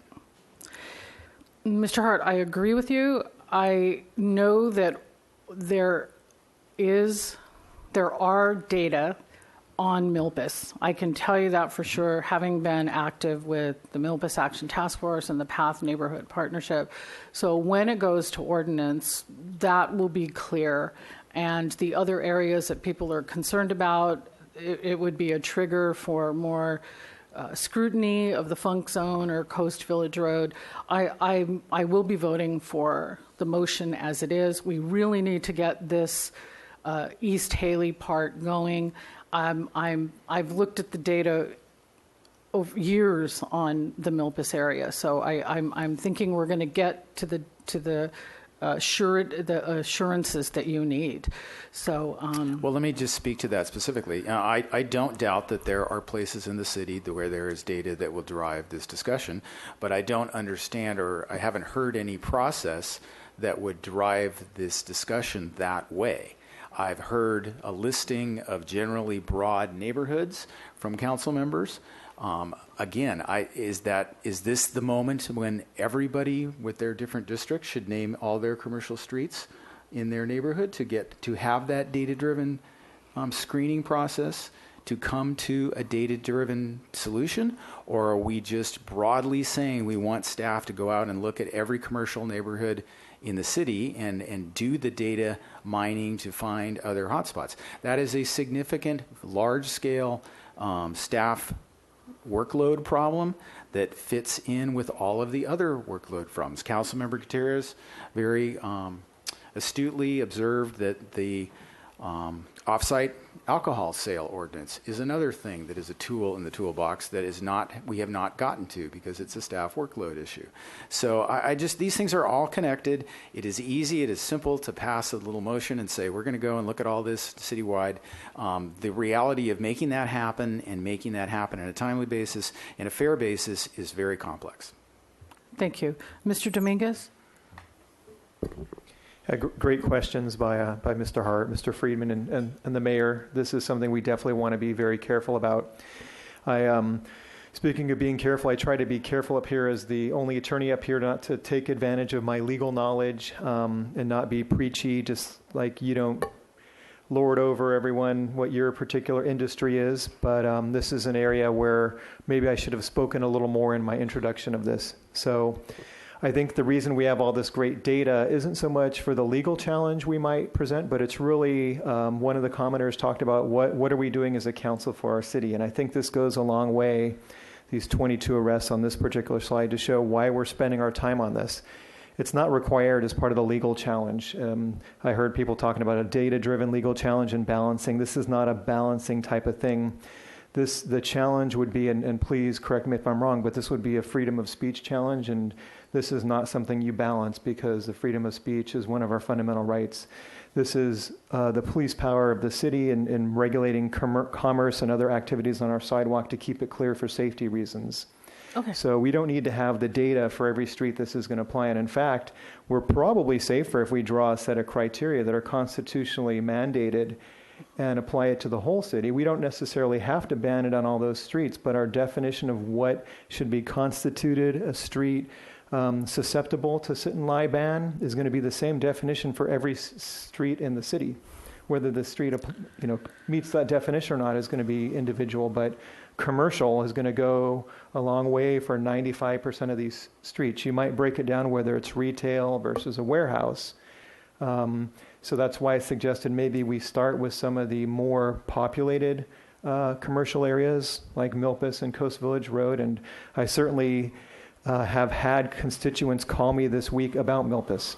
So it wasn't just me throwing that out there by way of just a possible example. It's actually a street that people want to see this on. And in fact, over the last 6 months, I've called in several times people laying feet to head crossways on the street. Mm-hmm. So that's why I named that one in particular. And I think it would be great if council members brought up the areas that they thought would be appropriate. Very good. Ms. Sneddon, and then Mr. Friedman, and then Mr. Hart. We'll continue our discussion. Thank you. I had a question. Did this item come as a result of a data hotspot that became noticeable in police data, and then that particular corridor was brought to us, or did council direct that we looked at where a particular hotspot is, or did we say, look at Haley Street? How did this come to us in the first place? Mr. Madam Colon. Mayor, members of the council, this came to me as a table of data from the police in late April, early May, and the discussion was, what can we do? Because our power to apply panhandling laws has been greatly restricted, if not eliminated altogether.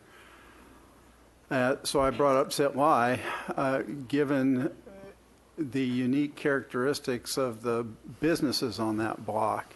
It does have an unfortunate combination of uses there, and so that's how it came up. I will be candid that I tried to keep it as small and short and simple as possible. If you want to go ahead and look at other areas around the town, I would request on behalf of all of us who've worked on it that you fast track the East Haley part and continue your work on the others so that we, don't overweight this thing and not get done the immediate problem that we've been working on since May, April. Mm-hmm. I would agree with that, to fast track the Haley and address that. I would like to just, in response to Councilmember Hart, I don't see this as a district issue at all. I think downtown belongs to all of us, regardless of district. And there's nothing in District 4 that I'm mentioning that I want looked at, particularly the commerce corridors aren't in District 4. So I'm supporting looking at, well, I guess Coast Village Road is a big one, but it doesn't have quite as much of a problem as State Street or some of the others, or Milpas.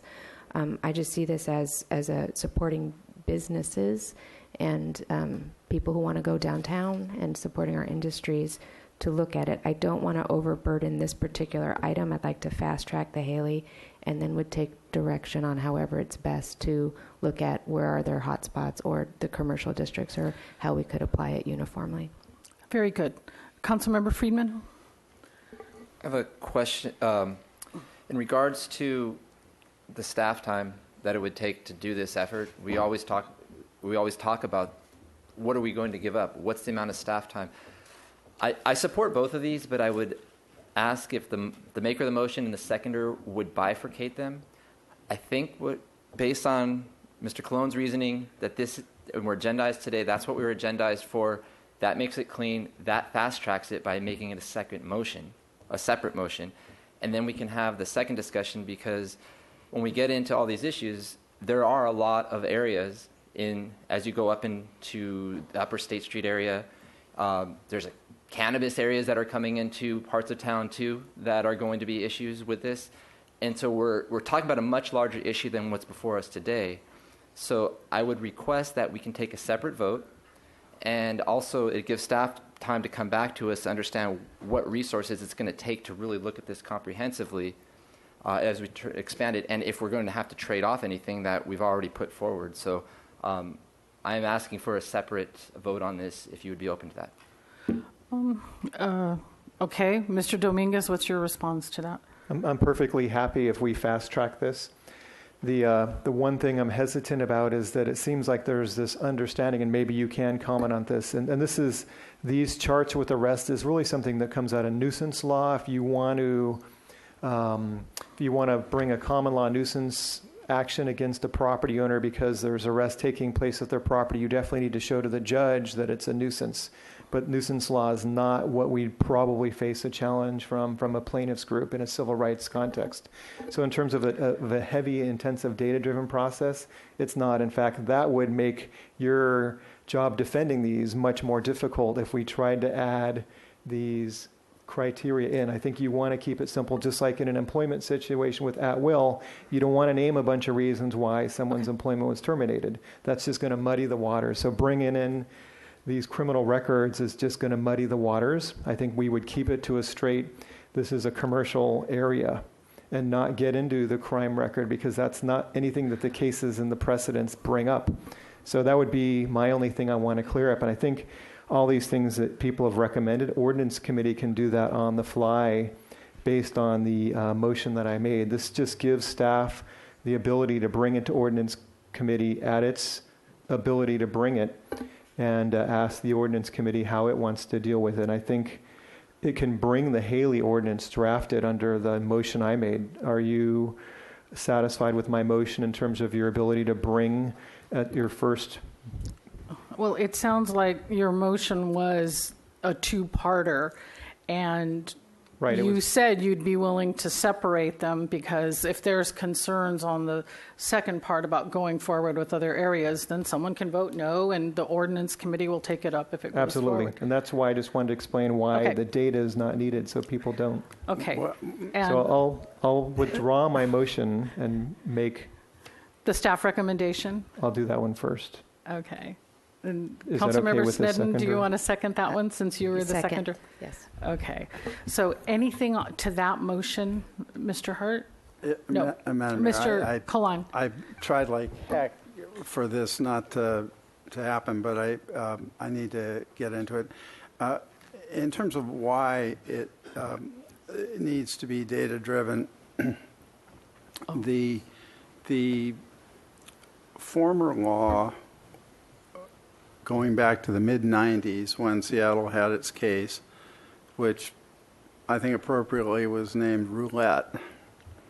In that case, they said there's not a constitutional interest here. You're talking about blocking the sidewalk. In 2006, in a case that has gone away for fairly technical reasons, the same Ninth Circuit really tore up the city of Los Angeles for having a citywide sit-lie ban. Okay. And so Councilmember Dominguez is, I understand where he's coming from. There is a somewhat, I think, more comprehensive approach that really does worry about what the solutions are, and whether you are jumping to a get them off the street solution when there are less aggressive kinds of remedies there. It is true, it is correct, and Councilmember Dominguez is correct on this, you don't need those data to look to see whether some kind of information is there, nor do we know for sure that sidewalk obstruction or crime data are even the right kinds of information. So there may be other justifications that would be worth study. To Councilmember Friedman, yeah, this is a resource impact question when you start looking at lots of different areas around town. So if I'm understanding the motion correctly, that there's a single motion now, and the question is whether it would be bifurcated. The single motion is the staff recommendation as to Haley.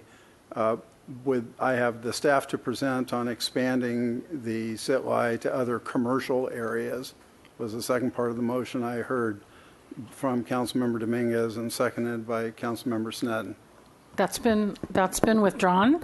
And so let's take a vote on the first part, because that is data-driven, and we have tried to help the individuals out there in other ways before we're taking this extraordinary step. So I think we're very clean on the first part.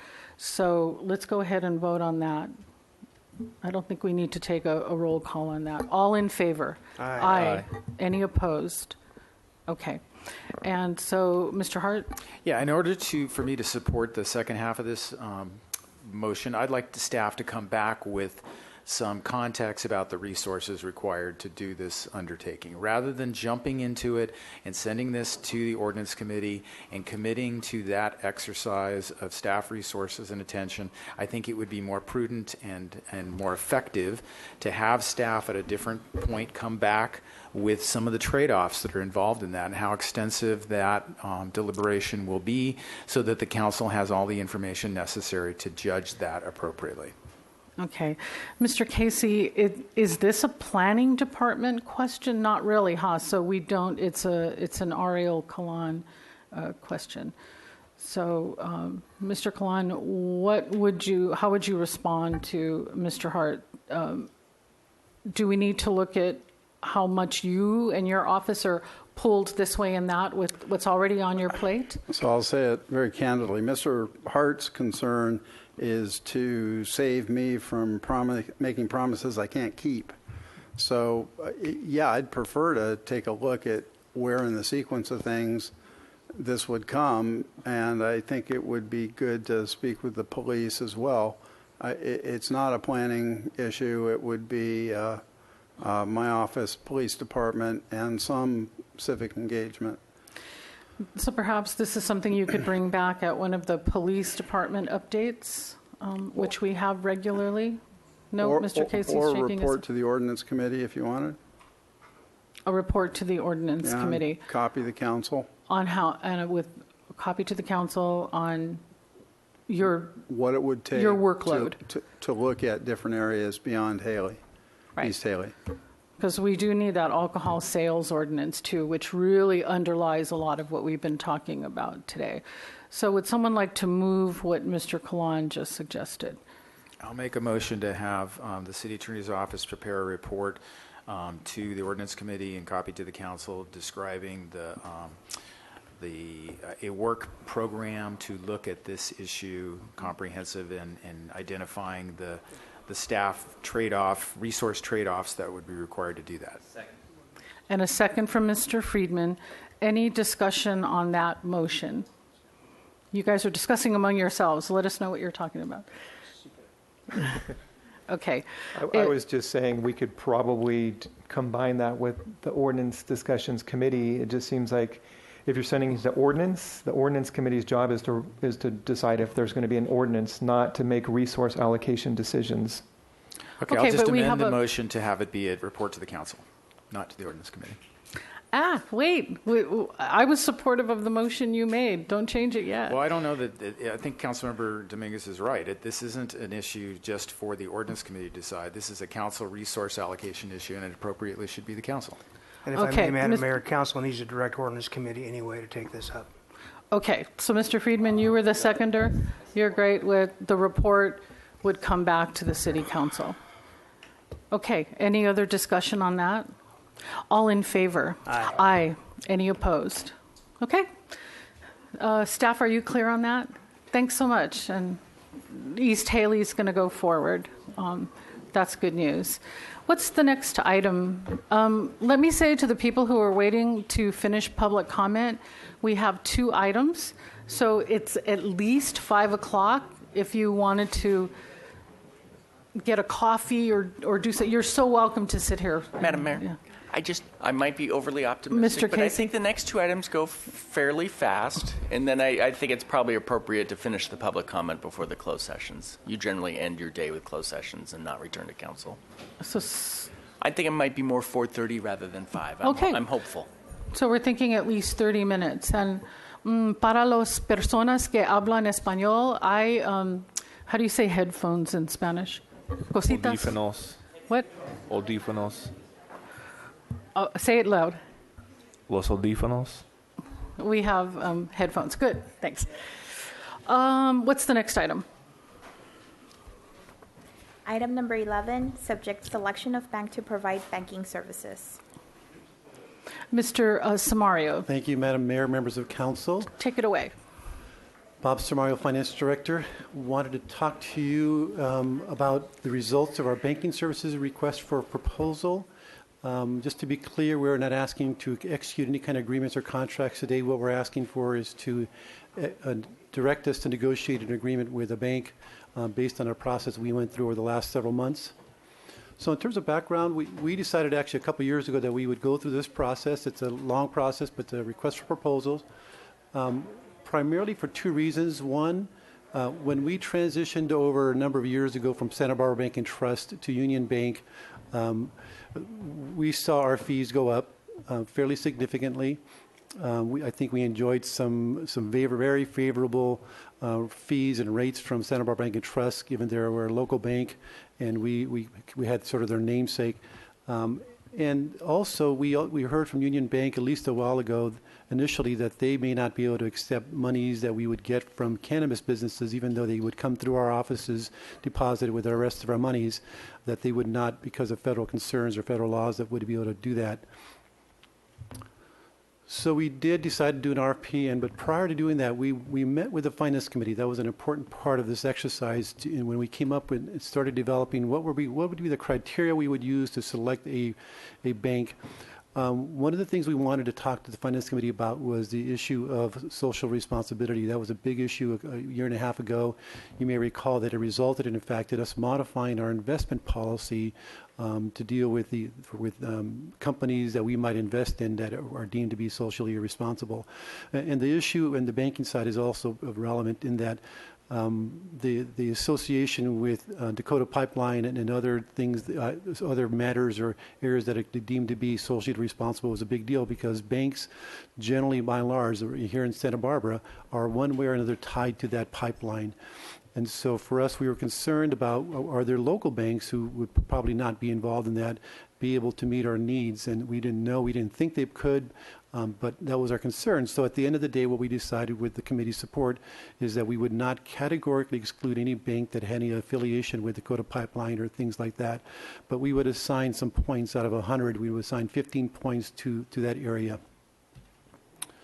So we did issue an RFP to all banks that have a presence here in Santa Barbara. I think there were 12 that received a request for proposal, and we did get a 50% response. So 6 banks did respond. Bank of the West, you see the list there. And we took those, and we with an evaluation team, we went through them based on the criteria in the RFP and ranked them and scored them and the like. So this is kind of a quickly, what came out of that. American Riviera Bank and Farmers and Merchant Bank, those two banks basically could not meet our minimum requirements. A lot of it was some of the technical things we needed, but just in terms of experience as well, they really couldn't meet our needs. Montecito Bank and Trust, as a local bank, came close, but still couldn't meet our minimum requirements. And just to clarify, they do have a couple of clients, Solving and Carpinteria, very small cities, but in terms of the kinds of clients that, like Santa Barbara, we're a very complex organization, more so, of course, from Carp and Solving. So in terms of having clients that were as complex as the city of Santa Barbara, they had no experience with that. And really, to the same degree, implementing banking services, it's a year-long, a lease process, and even though they have a couple small clients, no experience in dealing with a client of our magnitude and size. And then the big area is what we call lockbox. When you send your utility payments in, it doesn't come to the city directly, it goes to the bank, and they then send it to the processing center, and they basically go through a process where they look at the remittance and the check, and as long as those two match, then they basically credit our account with the money. But we don't have to handle all those transactions. We have about 30,000 accounts, about 20 or maybe two-thirds of those accounts actually go through the lockbox. The rest come in either to us over the counter or to our drop box.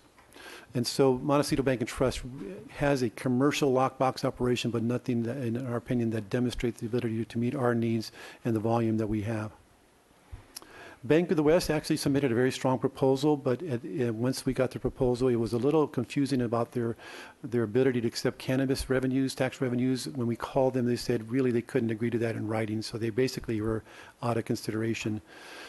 J.P. Morgan Chase, and Union Bank both submitted strong proposals, and both meet all of our requirements, or met all our requirements. So just to kind of go through the fees, because one of the things, even though it wasn't the only driver, but one of the things we looked at, of course, is what were the fees. Chase, their fees were actually the lowest at $7,700 per month. They also provided what's called an earnings credit of 1.13%. An earnings credit is that if we, to the extent we have money in our checking account, they will give us credit for that because they can lend that money out or invest that money and get money in return. So they would kind of give part of that back. And in order for us to essentially completely avoid any fees, we would only need $8.2 million in there to wipe out fees, eventually drop those fees to zero. We typically maintain $10 to $15 million in the checking account for liquidity purposes, so we wouldn't get down to 8.2. We'd be in the $10 to $15 million range. But essentially, with Chase Bank, the fees would be zero as long as we maintain those kinds of monies on deposit with them. With Union Bank, their fees were higher than with Chase. They're $10,000 per month. Their earnings credit was 0.75%, so below what Chase Bank was.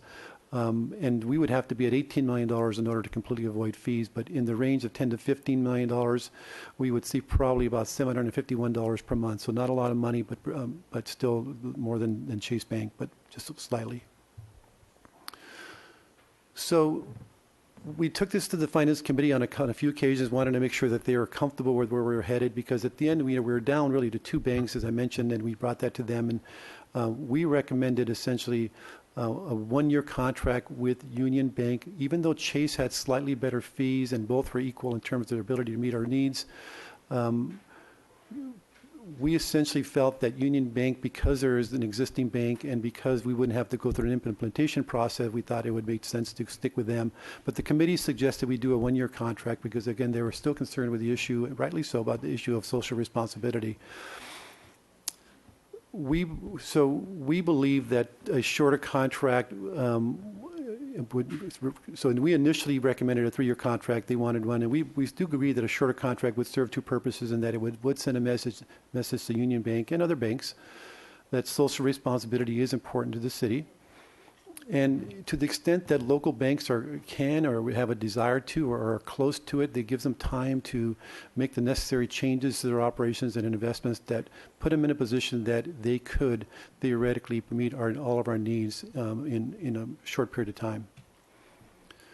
So our recommendation is we thought a one-year contract was too short. It'd have us basically you do an RFP in another 6 months from now. So we kind of felt that a 2-year contract would be appropriate with Union Bank, with an option for 3 more years if necessary. Again, gives us time to evaluate how local banks are doing and being able to meet our needs. Again, still sends the same message to Union Bank and others. Again, eliminates us having to start up another RFP process in about 6 months.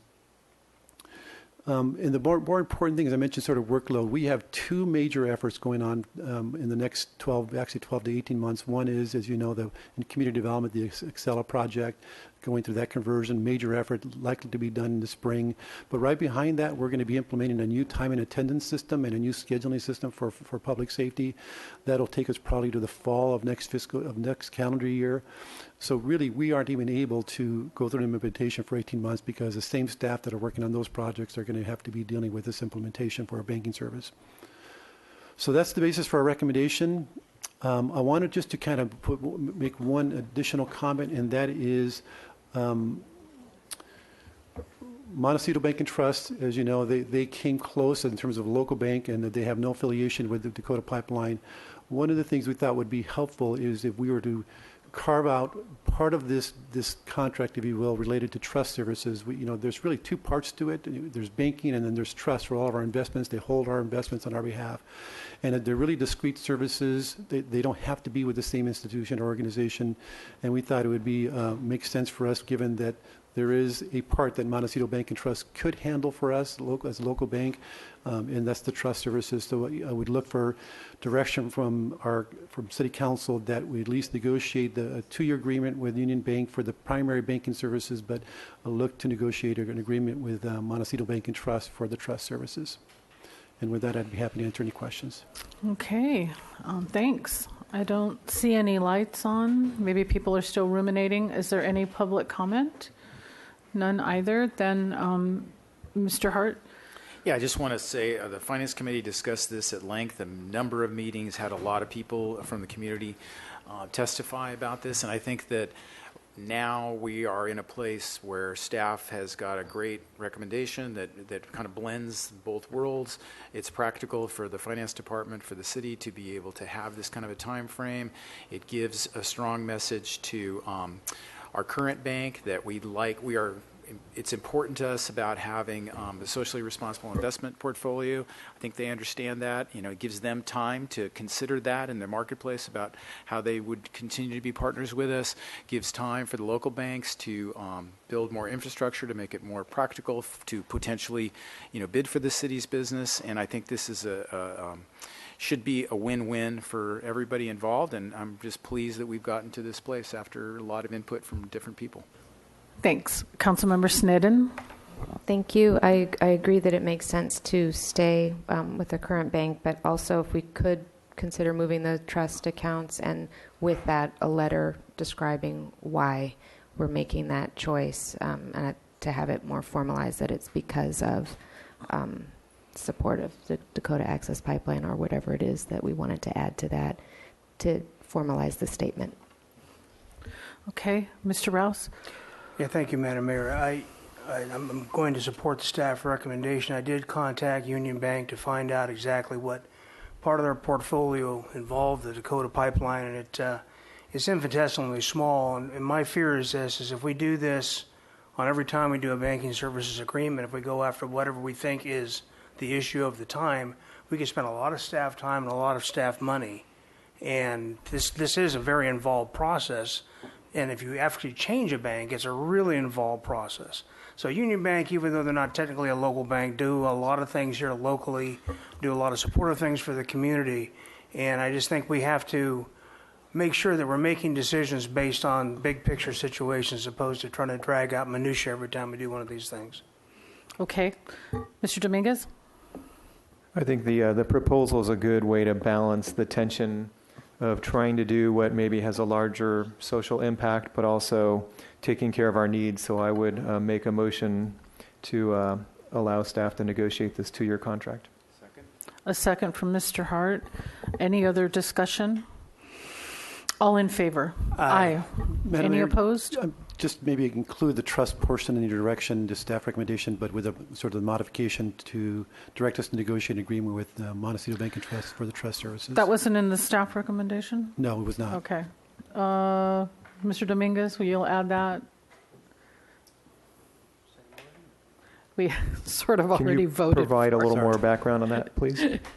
Go ahead. Sure. So essentially the trust services that we need relate to all the investments that we make. When we make investments, we actually have securities. They're not in physical form, but they're essentially they have to be held in trust for their protection. And so it's primarily for the investment function. We have about $140 million at any given point in time in securities that are held in trust. They have to be held in trust for their protection and our protection. So those are services that we've also included within the RFP, and we didn't require that the bank do both. We could parse those things out. So, given that the preference for council to look for an entity that has no ties to Dakota Pipeline, that is one part of it versus the other sections that we could carve out and give a contract to Montecito Bank and Trust on. So I would just ask the city attorney, is that something we could do under today's agenda scope, or do you want us to go back to either finance committee, or I can make a motion to bring it back to us if you think we need to. Otherwise, I'm happy to make the motion today. Let's give Mr. Kalan a minute.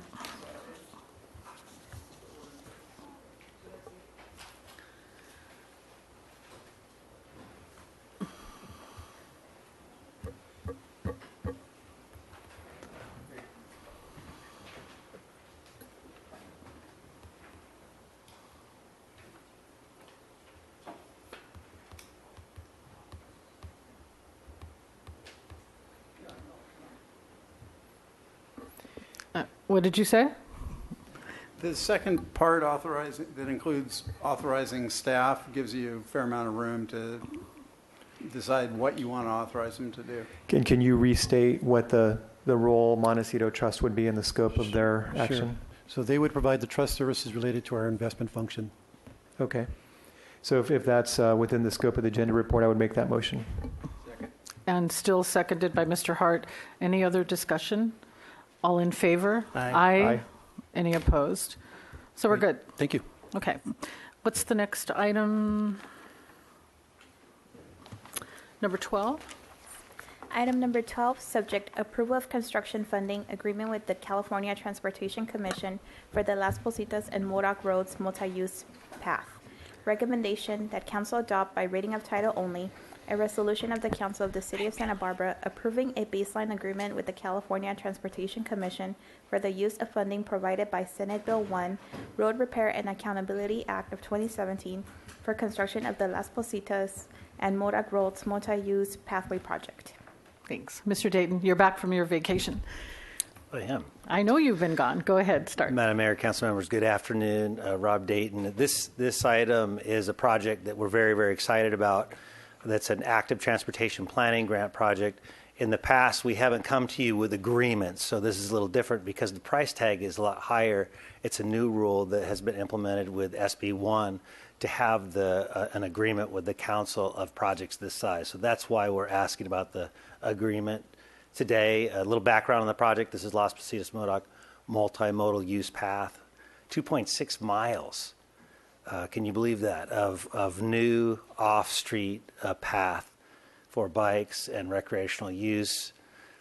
Very key location in Las Positas Valley and along Modoc. Lots of connectivity with parks and with the beach. This actually is implementing a plan that is from 1974. So it's pretty exciting. This was from our first bicycle plan. And then you see on Las Positas this is a roadway that was originally Caltrans. It was designed for a much higher speed. It's not comfortable for residents to be on. So this project will be a huge respite and a welcome for the area in terms of connectivity. If you're from the west side, very short jaunt, and you'll be off street the entire way to Arroyo Burro Beach and lots of facilities within the city of Santa Barbara. Also offers a lot of connectivity for other things that are in our master plan and bicycle plan. So it's a springboard for other projects. Active Transportation Program provides for increased walking mainly, but other things, greenhouse gas reduction, and specifically benefits to disadvantaged communities, which this project fit that build. We originally designed this project with an ATP grant for $1.37 million. And it was because of SB 1 that we were able to, this project was already in the queue, and because of SB 1, we were able to get what are known as augmentation funds under the same cycle. We were the next project down. So this is pretty amazing. With that, though, and I want to make you aware that SB 1, and you're probably aware, is under an appeal or repeal for Proposition 6 is the name in California, in the state of California for November. So if SB 1 is actually voted on by the voters and it is repealed in that Proposition 6, just want to make sure you're aware that this project would also be defunded. So the city of Santa Barbara would not be able to collect that $15 million. Just making you aware of that. For the agreement, we have made sure that if SB 1, we've put a clause in there that as if SB 1 is actually repealed through Proposition 6, that the city of Santa Barbara will not be obligated to do that project. So that's included in the baseline agreement with the California Transportation Commission. Mr. Hart has a question. That concludes my presentation. Oh, that's it. Okay, Mr. Hart, go ahead. Well, actually, I don't have a question. Does anybody else have questions? I'll pause until if somebody else has questions. I have a comment. Oh, okay. Well, let's save the comment. Mr. Friedman? Mr. Rouse, question? Okay, we have a question. Okay, thank you, Madam Mayor. Mr. Dayton, I was kind of hoping there'd be a graph of exactly what this thing was going to look like. It's on obviously the creek side of the road. And what does it physically look like in terms of, it says a multi-use path. So does that mean we're moving the bike lane from the mountainside of the road and moving the median of the road over towards the mountainside? Is that Can you describe all that for me? Just real. Yes, Madam Mayor, Councilmember Rouse, it's a very good question. I'm sorry I don't have a picture of that, but if you picture the Beachway, it's a Class 1 facility, is like the Beachway. It's approximately 10 feet wide, and then it has 2 feet on either side for a recovery zone or a clear zone. It would be between the road and the creek. It doesn't mean the elimination of the bike lanes by any means. They would remain, and many riders who are going a little bit faster and on the bikes that are faster prefer to stay on the street. The folks that aren't on the street today who'd feel more comfortable off-street will be on that separated path, which is primarily concrete. There'll be some other materials as it goes away to be sensitive to the creek habitat. So we have the bike lanes that are existing plus the. Oh, it's interesting. Which is similar to Cabrillo Boulevard. Cabrillo Boulevard, the council asked us to put bike lanes even after the Beachway was on, because many riders who are riding fast will like to be on the street, and actually that's not appropriate for them to be on the separated path where people are going much slower and we have a more diversity of users. Thank you. Okay, Mr. Gutierrez, question? I just have a comment. You have a comment too. Well, go ahead, because I think we're done with questions, as far as I can tell. Go ahead. I just want to thank you for your presentation and for this project, because growing up we used to ride our bikes to the beach, and we used to have to play rock, paper, scissors to see who would go out first so the cars would slow down. No joke, that's how dangerous it was. So I'm looking forward to this so that it's safer to get to the beach from the west side. Thanks. Thanks. Mr. Hart. Well, I think that's a perfect segue, because this is a really great project, and Councilmember Gutierrez knows how valuable and important this safety improvement is. And I appreciate the way the staff has highlighted this issue about, it's a great opportunity, a success. The city was able to successfully compete for these state grant funds, but it tees up perfectly the question that all the voters in California are going to have about the future of the gas tax increase. Proposition 6 is the ballot measure that's going to be on the ballot in November. If voters repeal the gas tax, $5 billion in annual transportation investment at the state level will go away, and this project will be a casualty of that.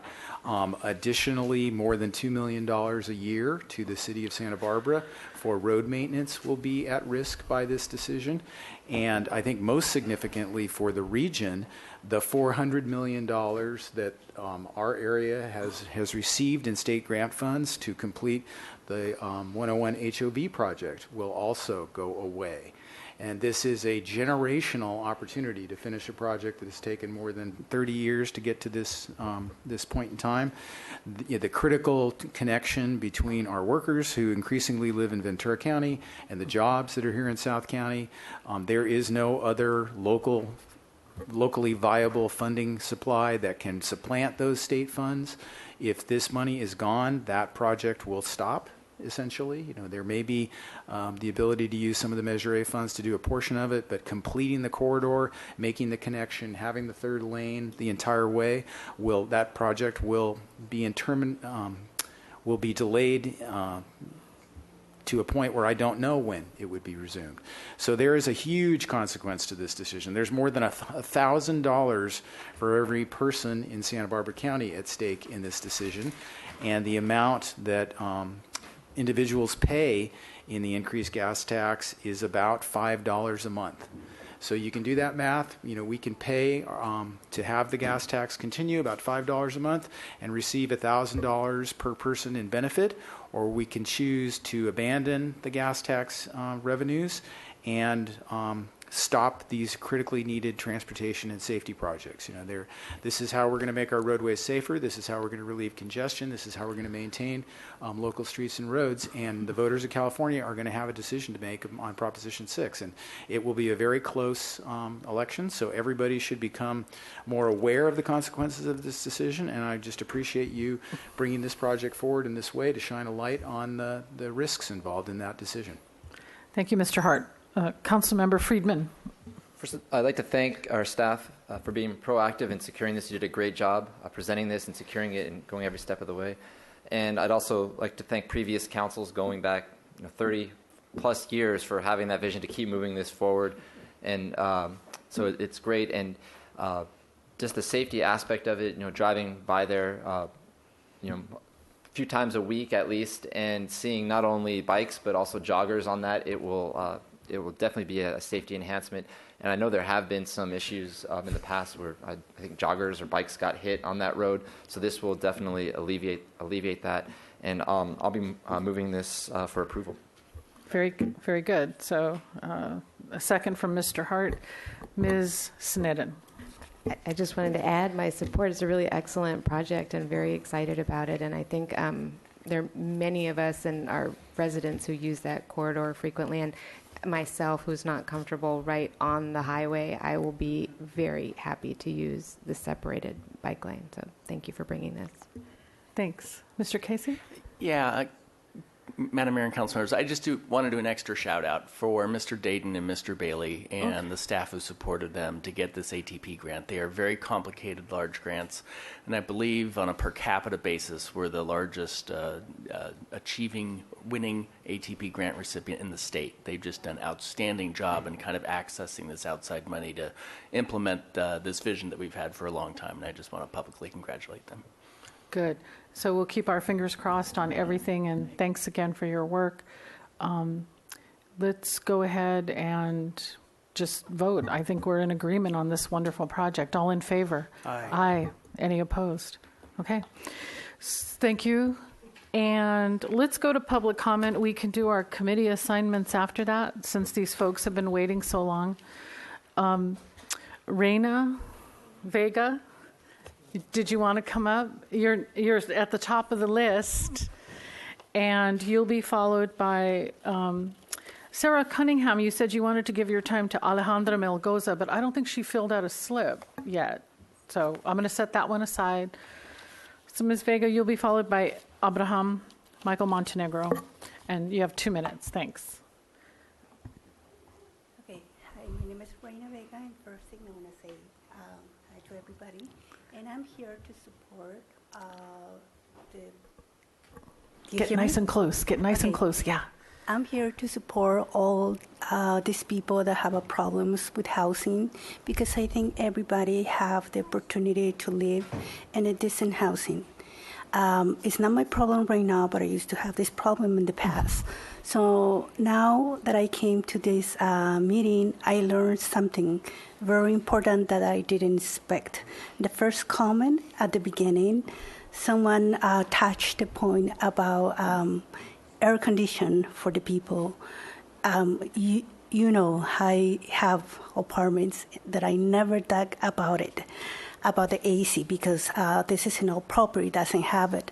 But I'm living this building today with that on my mind, that I need to do something for my tenants.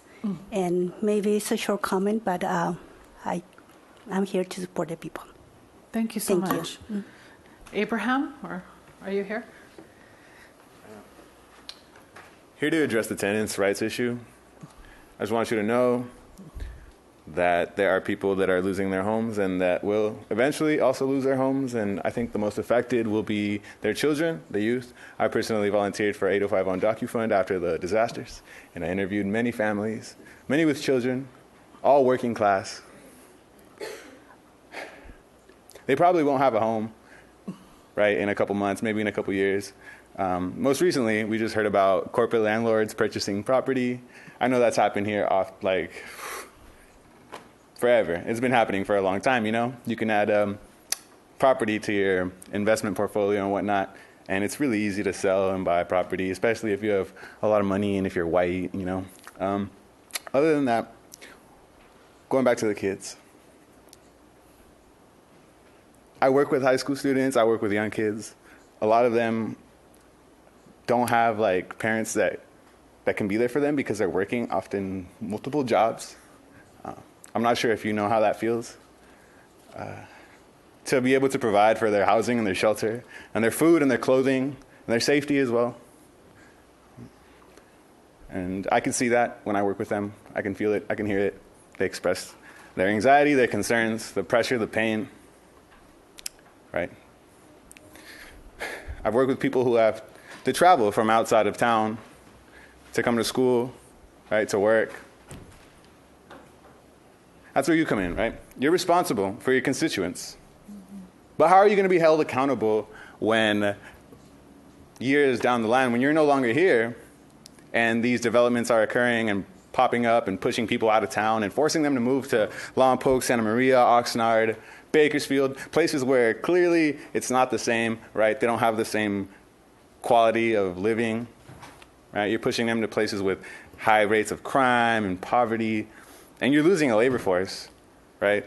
And I just want you to understand that. Thank you. Y'all should be held accountable. Okay.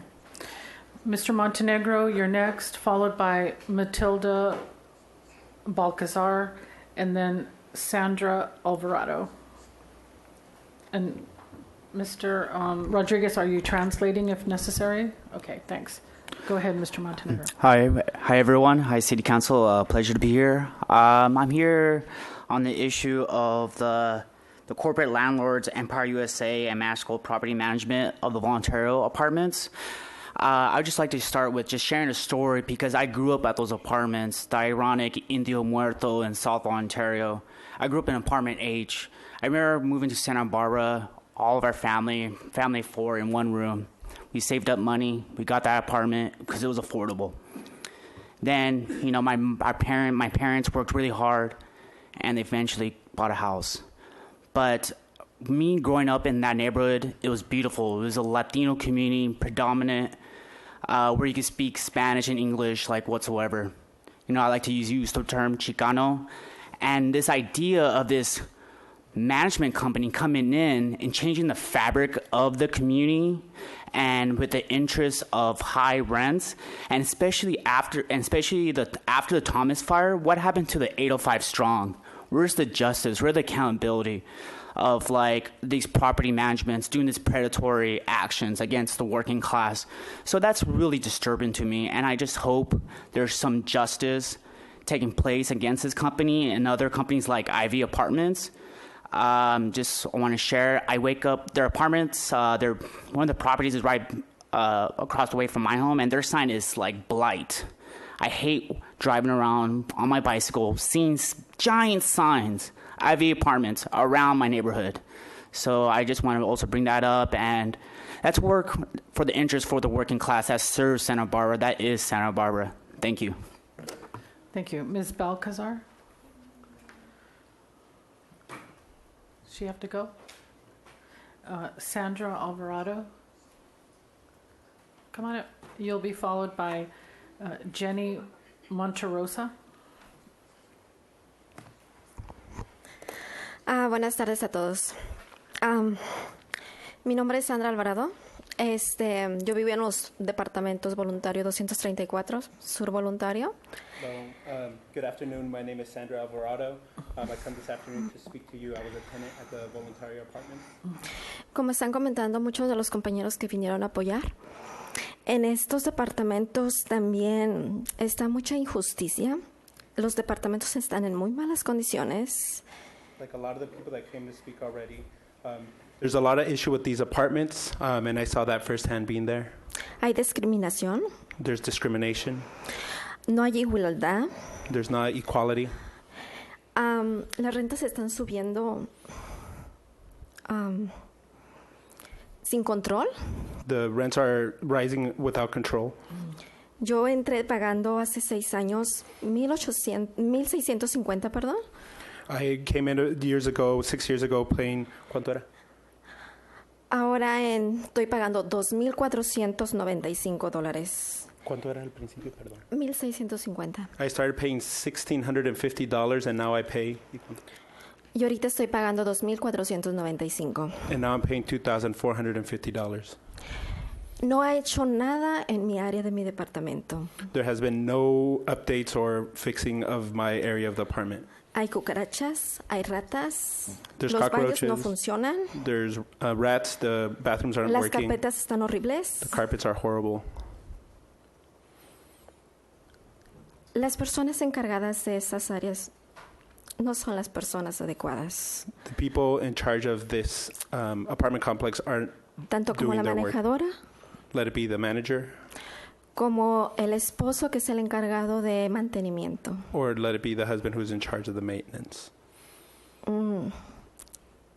siento un dolor grande en mi corazón porque soy madre divorciada de 2 hijos. I feel really hurt in my heart as the single mother of 2 children. Y con un salario mínimo de $11.50. We're living here with getting paid $11.50 minimum wage. Aún así, mantengo ese departamento con esa renta. Yet, with that, living with that wage, I stay living in that apartment. Y con mucho más de mis compañeros que están aquí presentes. Like many of my other tenants behind me. Espero nos ayuden. Thank you for listening. Y los invitamos a que vean los departamentos. We invite you all to come visit our apartments. Okay. Gracias. Thank you. Thank you. Jenny, or come up and say your name correctly, Monterroso. Okay. Hola, buenas tardes. Mi nombre es Jenny Monterroso. Soy residente de los apartamentos Beach Wall Hometown, antes voluntaria apartment, igual que mi compañera, somos vecinas. Hello, my name is Yenny. I'm also part of the beachfront apartment complex, and like my fellow tenant, I'm here to talk to you today. La razón por la que hoy he tenido el valor de estar aquí frente a ustedes hoy es por la injusticia de la situación en la que me encuentro.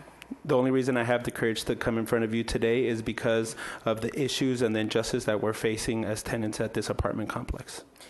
A raíz de los altos costos de vivienda y abusos a los que estamos siendo sometidos todos la comunidad en general, ¿verdad? Yo personalmente he sido afectada por los deslaves y fuegos que sucedieron en Montecito, California. A lot of the root of these issues that a lot of tenants throughout the area are facing has been as a result also from the emergencies that resulted from the fires and from the mudslides in Montecito. La cual conllevó a la pérdida de mi empleo en el Hotel Montecito Inn. Which led to the termination of my job over at Montecito Inn. Aparte del estrés del aumento de no tener trabajo, actualmente mucho trabajo. Other than the stress that comes from not being able to have a job and not being able to pay the bills. También tengo el estrés de que pues nos están aumentando la renta en los apartamentos bastante. I'm having to stress about these unjust and high rent increases that we're facing at this moment. Honestamente, pues no ha sido nada fácil para mí. Soy una inmigrante, mamá soltera de 2 hijos. This is nothing easy to me. I'm a single mom of several children as an immigrant here. Antes entré pagando, igual que mi compañera, hace 5 años, $1,650. I entered like my comadre right here, paying $1,650. Ahora mismo, en menos de 6 meses, aumentaron a $2,495. The last 6 months, they raised to $2,500. $2,495. $2,495. Y pues, como vuelvo y repito, soy más soltera, tengo 2 hijos, igualmente hago el esfuerzo para pagar mi apartamento. Like I repeat, I'm a single pues mother. Espero que me ayuden, yo sé que ustedes tienen el poder para hacerlo. Single mother que nos ayuden. Of 2 children, and I'm here with my fellow tenants to ask for assistance in this situation that we're all going through right now. Nos gustaría que pusieran los ojos en esa propiedad porque nos intimidan diariamente, nos han echado de migración ya y pues tenemos miedo. And we would love the city council to put their eyes on this apartment complex who has called ICE on us, who has called immigration enforcement on us, and who has continually intimidated us. No somos criminales, somos trabajadores, cuidamos sus hijos, limpiamos sus casas, limpiamos sus yardas. We're not criminals. We're workers, the ones taking care of cleaning houses, taking care of your children. Honestamente creemos en ustedes, sabemos que van a hacer bien su trabajo y necesitamos que nos ayuden realmente. Gracias. We believe in you all. We know y'all are going to do your right work. We wanted to come here today to tell y'all our story. Thank you. Thank you. Gracias. Thank you. Thanks for translating. Rosalina Aka? Jennifer Juarez, after that, Michael Kirk. Welcome, Ms. Aka. Hi, thank you. I just want to say thank you for letting me speak. My name is Rosaline Aka. I'm a recent UCSB graduate, and I'm here to just say that I am in support with tenants. Everyone deserves decent housing. Thank you. Thanks. Jennifer Juarez?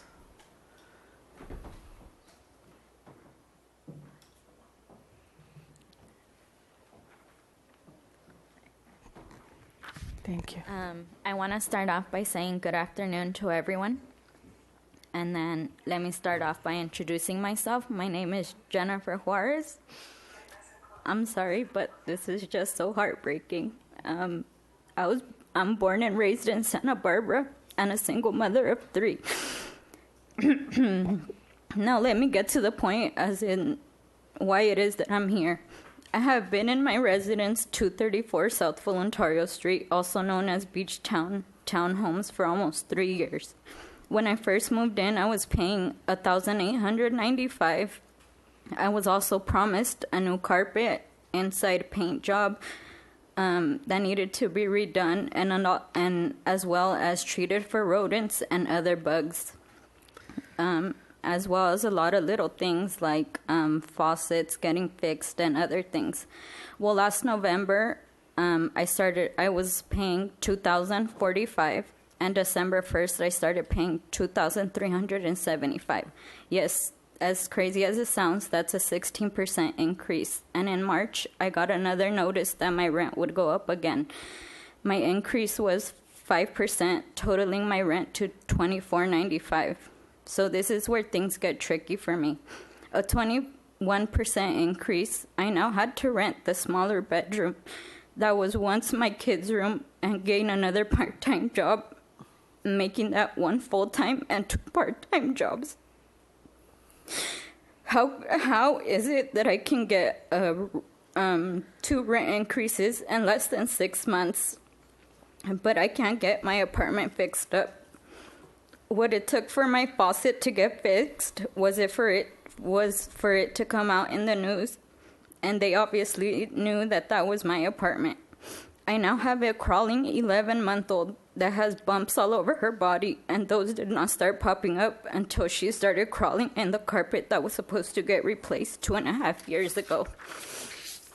I am here because our rents will keep increasing if we don't put a stop to it, increasing until we can no longer pay and get evicted, increasing until they know the only people who will pay those rent prices are students. A lot, and I mean almost all of my neighbors are scared to speak up due to the threats that have been made, such as digging our own grave for standing up for ourselves. If that's the case, hand me a shovel as long as it's done in order to help others. I myself will help my property manager dig my grave. If you would have asked me 6 months ago to speak up, I would not have, because I had no idea of such renter rights. But now here I am, ready to fight, ready to speak up, and here to present for all of those people who are scared or don't know things such as renter rights. As a Santa Barbara born and raised 24-year-old girl, it hurts to say that in 10 years I no longer see myself living here due to no rent control. A place voted best place to live for weather is sadly not voted best place with the best rent control, at least in my eyes, and it's time to do something about it. Thank you, Ms. Juarez. Michael Kyle, are you here? You'll be followed by Rice Kennard. And then it just says Peddle the Pacific. I'm not sure if that's representative of someone. And then Sarah Cunningham, if you're still here. So, Mr. Kyle, go ahead. My name is Michael Kyle. I'm a student at UCSB. I'll be graduating soon. I'm an intern at ASME 3299. And a lot of what I'm hearing is a lot of what we see for our own workers. Our workers at the university under ASME service workers have been kicked out to Lompoc, to Santa Maria, to Oxnard. They're driving over an hour to work, working a full shift. One of our workers goes midnight to 8:30, and then 9 a.m. to 5 p.m. on a restaurant on campus, and has an hour drive both ways into Oxnard, and has a couple hours of sleep, an hour to wake back up, play with this kid, another hour to go back to sleep, and then to go straight back to work. And that's a daily reality. It's something my dad went through, who died at 52 years old because he wasn't able to take care of himself for having 2 full-time jobs. And these are the kind of material conditions that the city is pushing. When you're all talking about homelessness and it being the cause for State Street dying, that's completely wrong. I used to come to State Street as a kid. We lived close enough to, we had no time for vacation, so we could have a day trip at best. I don't have no desire to go to State Street now. I have no money to spend. None of these people have money to spend. The city is failing. It is dying. And these people are being left at the whim of these landlords who are nothing but parasites to our labor and our work and our livelihood. Not a single landlord should be allowed to continue expanding to Santa Barbara. Cooperatives allowing these tenants to take advantage of what they have, self-determination for them, so that we don't continue creating these conditions. These landlords are creating the homelessness. I've been homeless because of a landlord. I used to sleep at a Denny's that's now closed down. I worked at a sports authority that also closed down. I used to blame Amazon for it. Now it's because no one had money to spend at it. And that's why I was also there in the closing down sports authority. These empty-ass buildings are seeing all over Goleta and Santa Barbara. The city is dying, and you have the ability to fix it and try to solve it. We have to go for the material conditions of our people. Thank you. Thanks. Is Rice Kennard here? Petal the Pacific? Sarah Cunningham? Come on up. Hi, thank you for having us today. My name is Lexi France, and I am part of a charity ride called Petal the Pacific. And we are 11 college-age girls riding from Seattle to San Diego to raise money and awareness for victims of sex trafficking, which is how we ended up in Santa Barbara today. And so we have a goal to raise $250,000 for a nonprofit in Austin, Texas called The Refuge. And as we ride, we engage in conversations with people to help raise awareness on how human trafficking is happening all over the United States, including right here in Santa Barbara County. And we actually just got out of a meeting with Joyce Dudley and others in your area that are in the anti-trafficking fight. And I loved getting to see the efforts that your county has already put forth. And I just wanted to encourage anyone to look into your local programs that support anti-trafficking organizations and get involved with them. And if you feel so inclined to help us reach our goal, you can donate at www.petalthepacific.com. Thank you, guys. Thanks. Well, would you fill out a slip for us, though, in the back there? We need to know your name. Okay. Yeah. Thanks. So Sarah Cunningham isn't here. Oh, yeah, you are here. Okay, super. Thank you. Thank you, Madam Mayor. Thank you, City Council. I am just here to speak in support of tenants' rights. We need to have renters' protections here in Santa Barbara so that we can be a whole community. Thank you. Thank you. So, Mr. Rodriguez, let's, I'm happy to, not happy, but I will take a tour of the apartment complex. And I know it actually. I've known people who have rented there. So, and then I said at the earlier public comment period that the ordinance committee is taking a suite of tenants protections measures that the city is considering. So something else that's on Mr. Kalan's plate. Can I respond to that? No, thanks. We need to close public comment. You have my ear any other time, Mr. Rodriguez. And we need to close public comment and move on to our committee assignment reports. Thank you, everyone. Thank you for being here. Really appreciate it. Mr. Hart, you're first. Yeah, I had the opportunity of meeting with these extraordinary young women who are here for the Petal the Pacific. District Attorney Joyce Dudley convened a meeting where they had an opportunity to describe the incredible work that they're doing. Two of the founders, Grace and Savannah, are here of this effort. And these 11 young women are riding their bicycles from Seattle to San Diego to raise awareness about human trafficking. And I think it's extraordinary what you're doing. You know, this is an incredibly difficult issue to deal with. And the first thing is to raise awareness. So you're doing that. And when it comes to these incredibly difficult issues, as you just heard in public comment about the situation with rents here in Santa Barbara, you know, they can feel overwhelming at times and very, very challenging. And the only thing that I know and can rely upon is that you just take one step at a time, one day at a time to try and make things better. And you're doing that. And it's very inspiring to me. And I just want to say thank you for that, the opportunity to meet with you. Thanks. Did you have any assignment reports? That was it. Okay, Ms. Sneddon. Thank you. Let's see. I went on a walkabout with the Safe Passage group, keeping that conversation going. I attended South County Energy Efficiency Partnership Luncheon with several other council members, and our own Alelia Parento gave a great presentation, and that was we were well represented there.